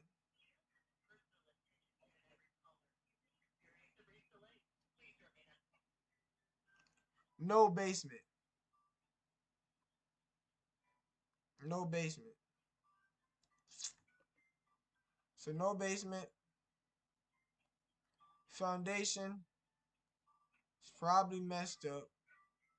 Definitely got foundation issues.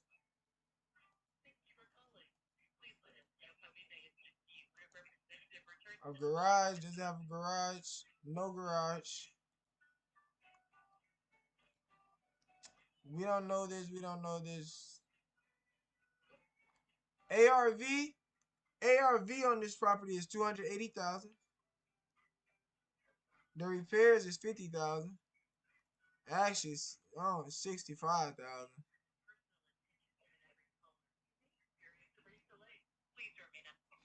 $65,000. So ARV 280,000 times 0.70 is equal to ARV times 0.70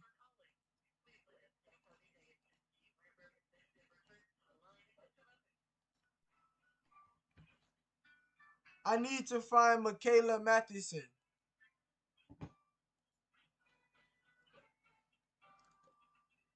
Oh my goodness. I'm about to move to the next deal, y'all. Hold on. Let me finish logging this. Go to the calculator again. Which agent are you trying to be connected to? Yes, I'm trying to be connected with Michaela Matheson. She has the listing 1707 West 44th Street. Okay, one moment. Thank you. And do you mind giving me her phone number? One moment. All right.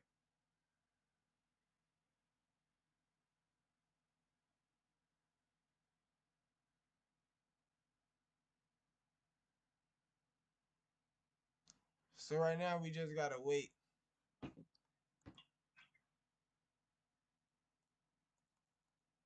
$80,000.70 minus 65,000. Okay, you know, Lim, I can transfer you over.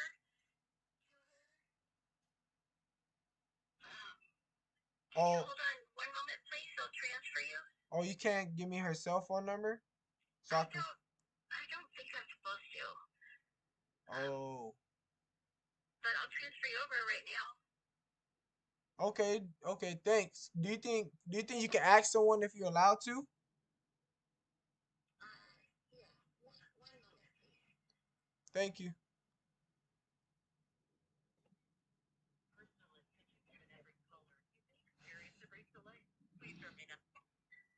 Bro, I'm trying to get this deal. She just forwarded me. Please leave your message for 913.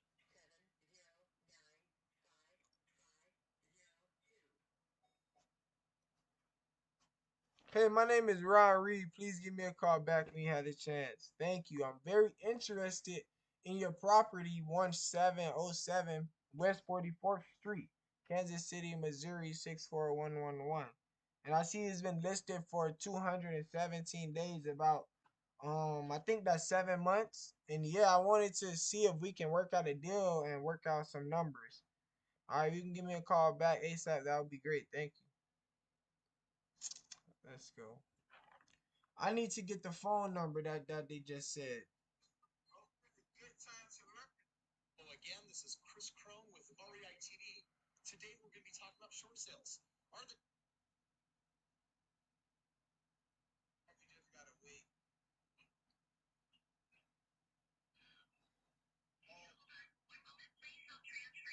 Oh, you can't give me her cell phone number?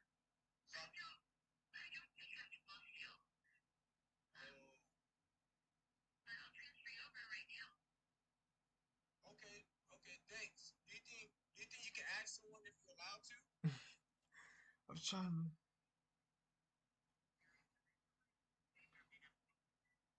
Bro, I'm trying to get this deal.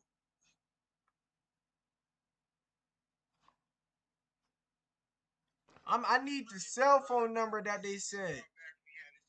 Thank you. I'm very interested. I'm trying to get the cell phone number that they said so I can call her myself.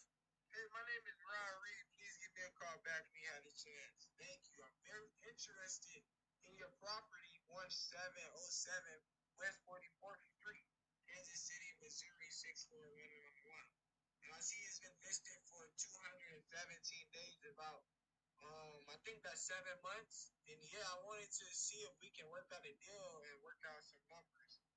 All right, you can give me a call back ASAP. That would be great. Thank you. Let's go. I need to get the phone number that they just said. Bruh. Bruh, listen, y'all. We gonna move to the next deal, bro. I ain't about to waste any time chasing this woman, bro. Well, I need to make some money, bro. Tactical decisions, y'all. 280,000 times 0.70. We need to be at 131,000 anyway on this deal. And for us to make 131K, That's what we need to be at. For us to make money on this deal, 131K. Really, the most we can offer, what we want to get, because we got to take out our wholesale fee. I mean, we can lock it up at 131. And then just go to 131 or best or highest and best. Highest and best. 131 highest and best. And best if we was to lock it up. Right now they asking for 190. 190. There's no way. There's just no way. There's just no way. If we get it at that price, a flipper on this deal will make 280,000 times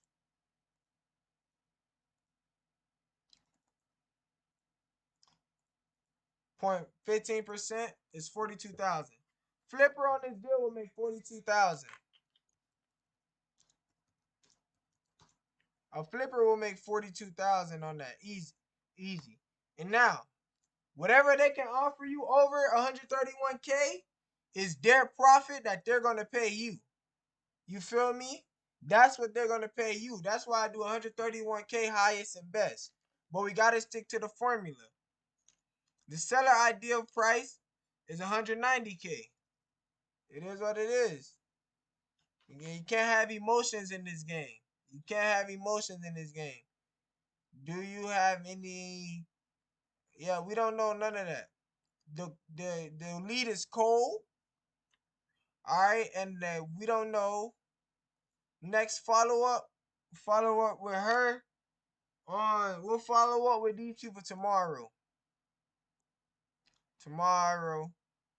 Let me see something. I gotta check my schedule tomorrow. See what time I'm gonna be live streaming tomorrow, bro.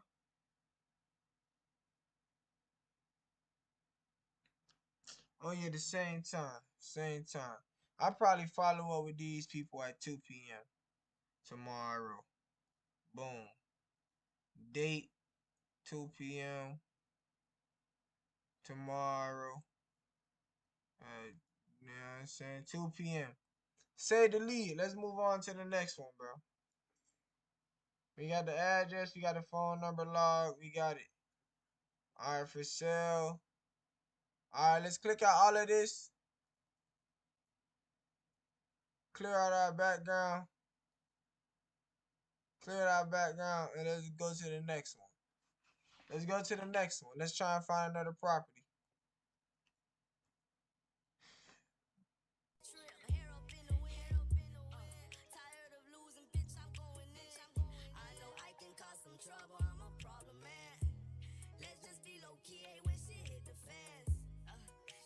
Chosen, she keep playing games. Look, she know I'm loaded, I be with the things. Lost shit, she just popped the bean, now she be rolling. Eyes out like she scoping, how I feel for you ain't nothing like lotion. I'm the hottest young and she ain't noticed. She think I got time for her little devotion. I'm just trying to get her wet like the ocean. We only want houses that's been on Zillow for a long time. There's money to be made, I just ain't no time to lay. Can't fuck with you, I can see social media on your face. Don't care for no consequences, they just have it always. How long this house been up for still? Come on, man. This house been posted up for 90 days. Oh, that's why. Tired of losing it on going in. I'm a problem, man. Hit the fan. Come over here. Time on Redfin. More than 90. Let's try more than 180 days. Fixer uppers. Okay. Let's see what else we got. What's this? Oh, that's short sale. What's this?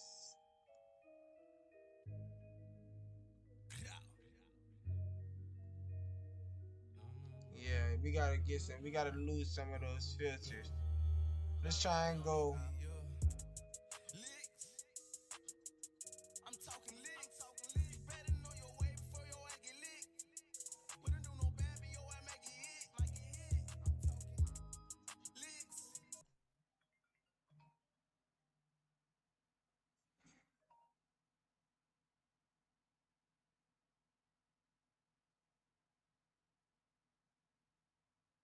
Yeah,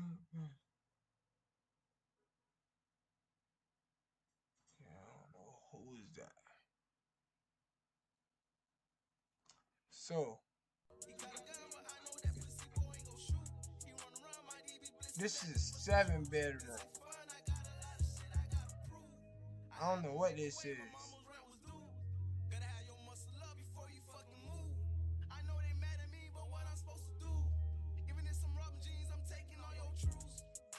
Okay. So this is something nice, but let's see. It look like somebody been putting in work over here, man. Yeah, look at these floors. Look at these cabinets. It could be better, but let's see what.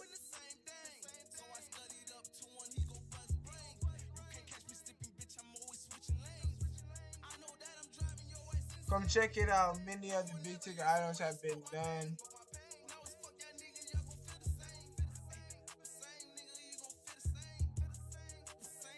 Alright. Many of the big ticket items have been done.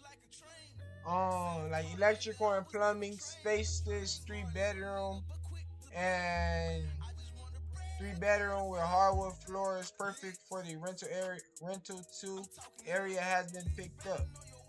So let's see. Let's do some research on this property.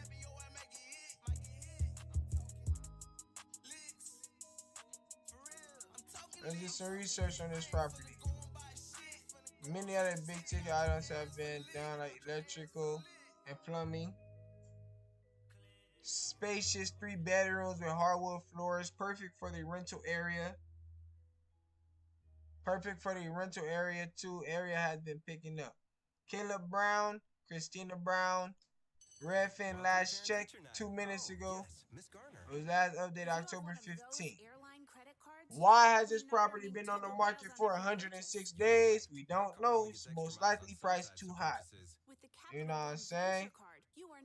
It's most likely priced too high. But where can we use them? You can use Capital One Venture Miles on any travel purchase. Venture gets an A+. Most likely priced too high. What's in your wallet? And let's see what can happen. For details. Let's see what we can do. Sarah believes in saying yes. Alright, come down. Property status. Single residential family home, year built 1953. The year was built 1953. Okay, year built 1953. Lot size is 9,714. All right. The list price is 115,000. All right, and the price at square foot is 109,000. Let's see what's going on with this property. Let's try and find some comps. We right here.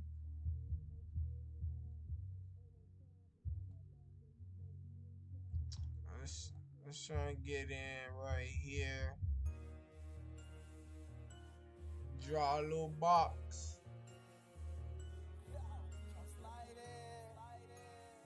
Draw a little box.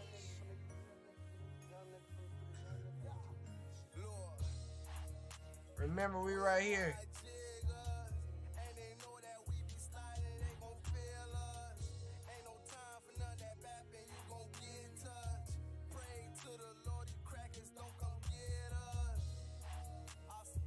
What are we, a 3-bed, 1-bath?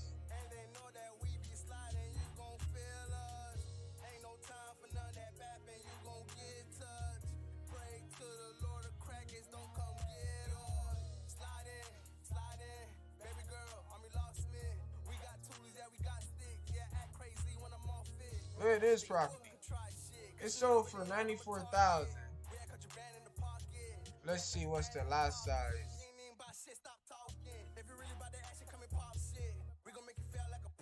1 acre.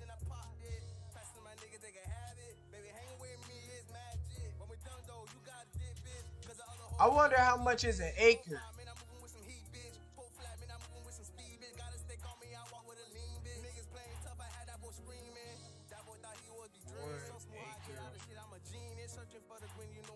$43,000.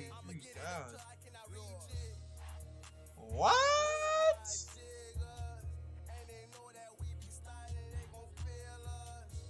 all this land at, bro? Oh yeah, they have a lot of land, bro. That's not even a comp. I don't even think that's close, bro. I don't even think that's close. Yeah, that's not a comp. Let's try and come right here. 6 bed. Come on, bro. That's not a comp. 2 bed, 1 bath. It has no pictures in it. Let's see this one for. This is a 2-story. We don't know. I wonder what's the ARV. We gonna move on from this, bro. That's a waste of time, bro.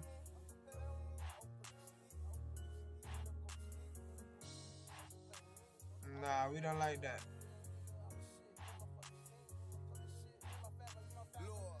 Come on, bro. That's way too much, bro. Me what? Nah. Oh yeah, I remember this property right here.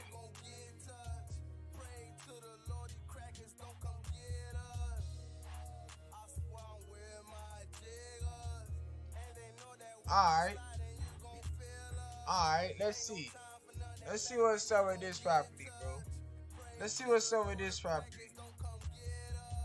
This property is easy.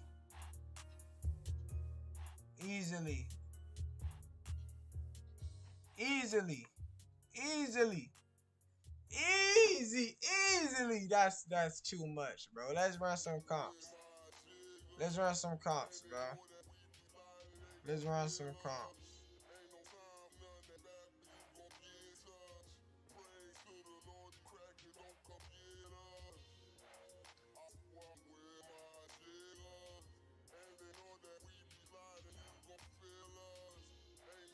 some comps. Bro. Alright, so look, we gonna draw a little box around here. Wait a minute. Nah. That's not our property. Man. There you go.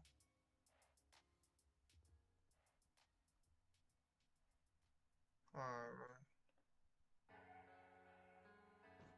let's draw a little box around here.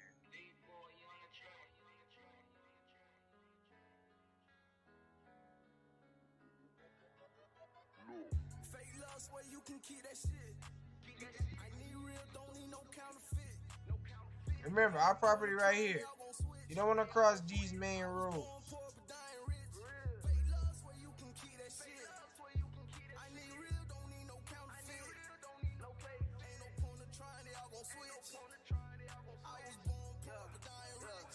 Dying rich, yeah.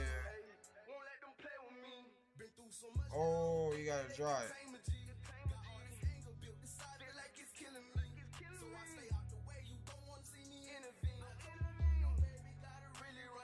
Let me redraw that line, because I don't like that line.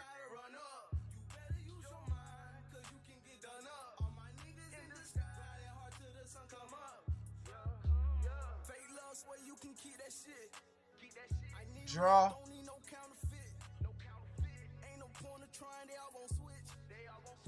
Nah, I've already drew it. Alright, so now come over here. So the last. Oh, we got some comps. 3 bed, 2 baths. Let's see what the houses. The 3 beds, 2 baths. Alright. We see some right here. Our house got foundation problems for sure. For sure, foundation problems. This sold in August for 90. Wow. This sold for 90. I see why they at 97. I see why they at 97. But we need the ARV though. What's the ARV?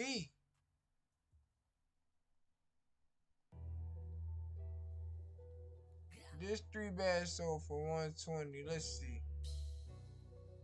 This had to be A flip. This is a 3-bed. Wait a minute. 2-car garage. So a 2-car garage. Let's see the lot size. 4,253. Our property lot size is 5,000. So let's see. Let's see if it's a comparable. Let's go to a calculator. Let's go to a calculator. So we got 2,000. What is our thing? 5,280. 5,280 minus 2,500. And then go to 2,780. 2,780 is the minimum square feet we can go. Let's check. Did they make it? No. Oh, we went while we subtract.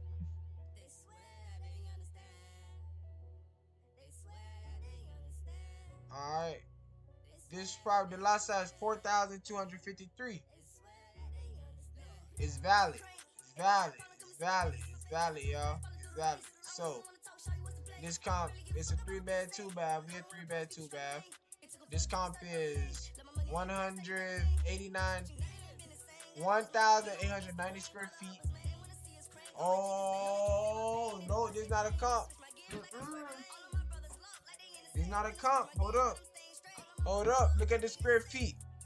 It's more than 200 square feet. It's more than 200 square feet. Okay? So that's a problem. Let's check this over here. What are we? It's more than 200 square feet. So we might have to take out 10,000. Might have to take out 10,000 for that. But it is comparable, so we can make adjustments. We can make adjustments. So, this, with that being said, look at this down here. This sold for 90. I don't know to who, but it sold for 90. And they got it. So us, put some music on.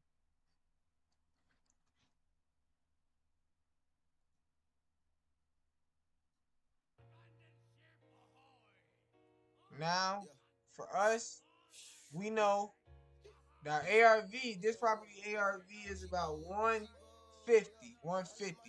But let's do some adjustments because of the appraisal rules.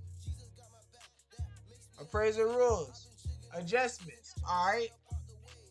ARV is 150,000. So we gotta subtract automatically.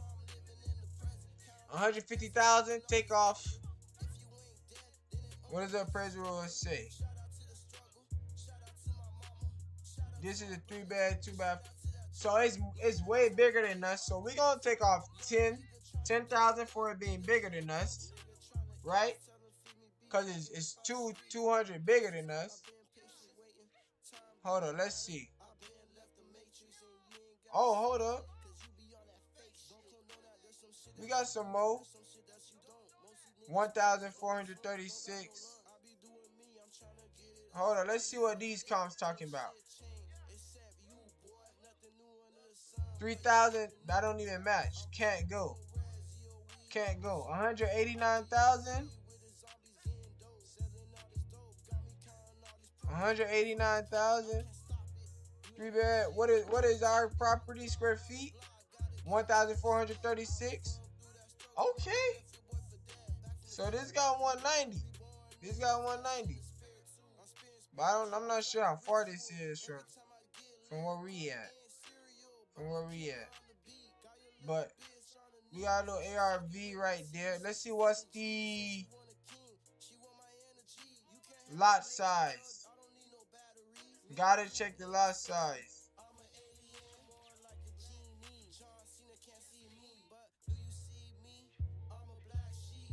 They don't have a lot size listed. It's straight though. Let's just call this agent. Let's call this agent, man.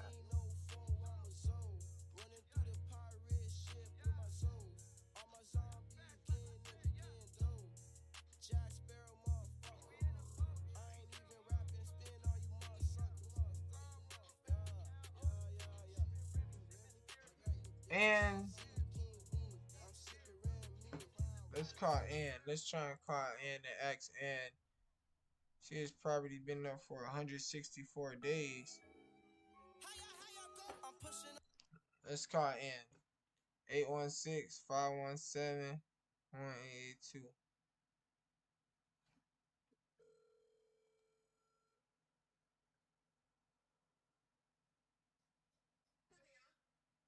Hey Anna, my name is Ron.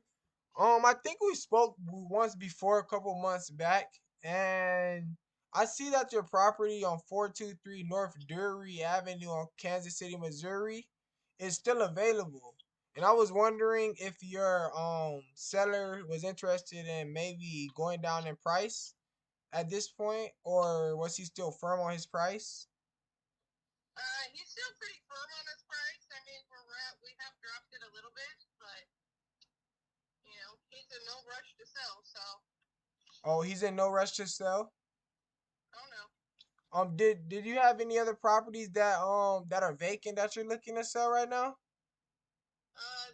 That's the only one. Or did he have any? Hold on one second. Hold on. Okay. Okay, you there? Yeah, I'm still here. Okay. No, I mean that's the only one that I have right now, and that's the only one he has. Oh, okay. So listen. If you guys get anything else, cause on this property, we're gonna need to be more at around like 60,000, cause we see this property. We automatically knows there's gonna be some foundation issues on it. No, it does not have any foundation issues at all. It has zero foundation issues. I can tell you that right now. So can you kind of explain like this picture for me, like this front end picture? Yeah, the front end picture. I mean, it has all new siding on it, new paint. It has new porch with railings, but the inside of the house is gutted. I mean, and there was a girl living there that tore down walls and shit like that. But there is no foundation problems whatsoever. So the foundation is good. What and when was when was the roof last updated? I'm not sure about the roof, but there is no leaks. I can tell you that. But I don't know how old the roof is. My seller doesn't remember how old the roof is. But like the furnace. Would you say it's older than 7 years old? Yes. Okay. What about the furnace? The furnace? So let me tell you about that. The furnace is 20 years old, but it only has about 6 years worth of use on it. So the house has been vacant for most of the time. And during that time, there's been 2 different people that have stayed there. One stayed there for 2 years and one stayed there for 4 years. So it only has about 6 years worth of use on it. Oh, so it was just sitting in the box basically? Yes. So it's about 6 years of use on the furnace? Yes. All right. And what about And the same with the hot water tank. The hot water tank? The AC unit on the outside is missing. The AC, it needs a new AC unit? Yeah, because it's missing. Somebody stole it. Oh, someone stole the AC unit. Okay, that's fine. That's fine. So in your opinion, how much do you think it will cost for us to repair that? Get everything back up and running. You're looking at about $40,000 to $50,000. I mean, it just depends on how much work you want to do to it. I mean, if you want top grade shit and you want it to look spectacular, or if you just want to get it ready to be livable. I mean, it could be done in $30,000. If you do top grade shit, $50,000. Okay. And what are the rents going in that area? What are the rents looking like? The rents over there are anywhere between $1,200 to $1,600 a month. $1,200 to $1,600 a month.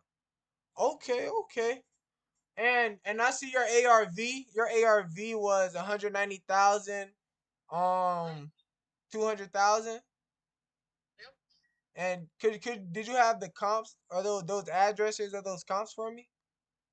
I don't have them right now. I'm driving, but I could get those to you. Oh yeah, if you can send over those over to me. we're really trying to close on another deal before the end of the year, and we still see this property. So, and we feel like we can work on it, but we might need to be a little bit lower than what you guys are at right now, you know. But if he ain't gonna take no 60. he's not taking 60, no, we've already had people that have offered him 75, and he won't take it. has there been a recent offer in the last week? Nope. You think if I offer him 75, and a 30-day close, he'll kind of go on it? No, he won't. What if I wrote it up and gave you and sent over a proof of funds? Could you present a verbal offer for me to him at 75? I can present it to him, but I can just tell you now. I mean, the property is paid for. He would rather it sit vacant than, take some lowball offer. So that's just how he is. But I mean, if you want to give me a verbal offer and I verbally tell him, I would be more than happy to do so. Yeah, definitely. Yeah, just go in. Tell him I'm very interested in it. My name is Ron with Investments for Generations LLC, and just give him a verbal offer of 75,000. We can close in 30 days cash. All right, and just see what he says, and then we can maybe go from there. Also, if you can send me over the what is it, the comps that you ran, and I'm gonna kind of see if it matched our comps, and then we can go from there.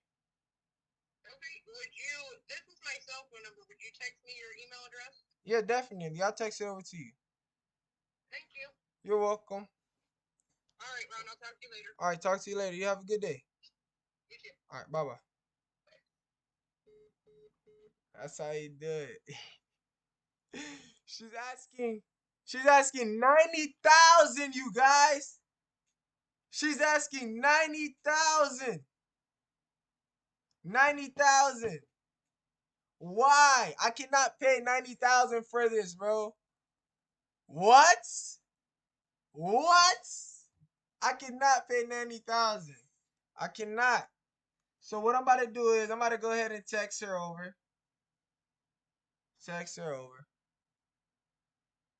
I threw out a verbal at 75.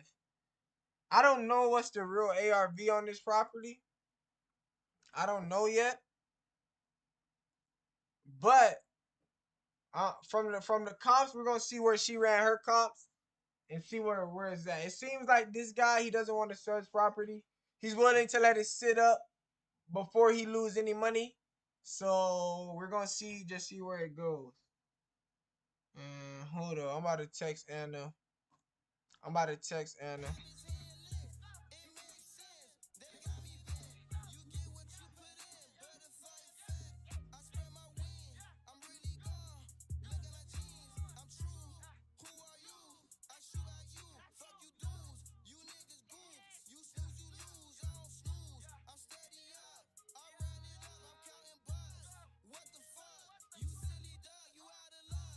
So right now I'm texting her, "Hey Anna, my name is Ron Reed, and my email address is ronreed536. Thanks for taking the time out of your day to discuss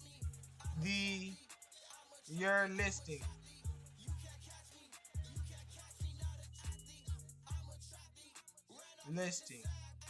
So as you guys can see, I don't use a script, bro.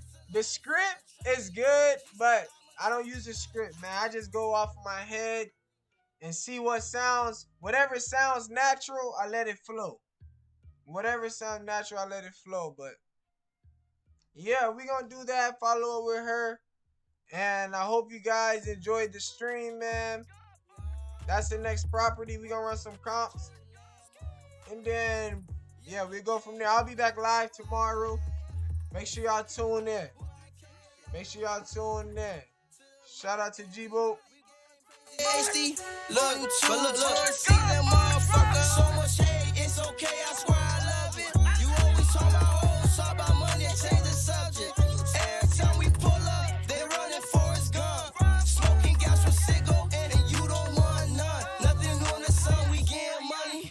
Rochester.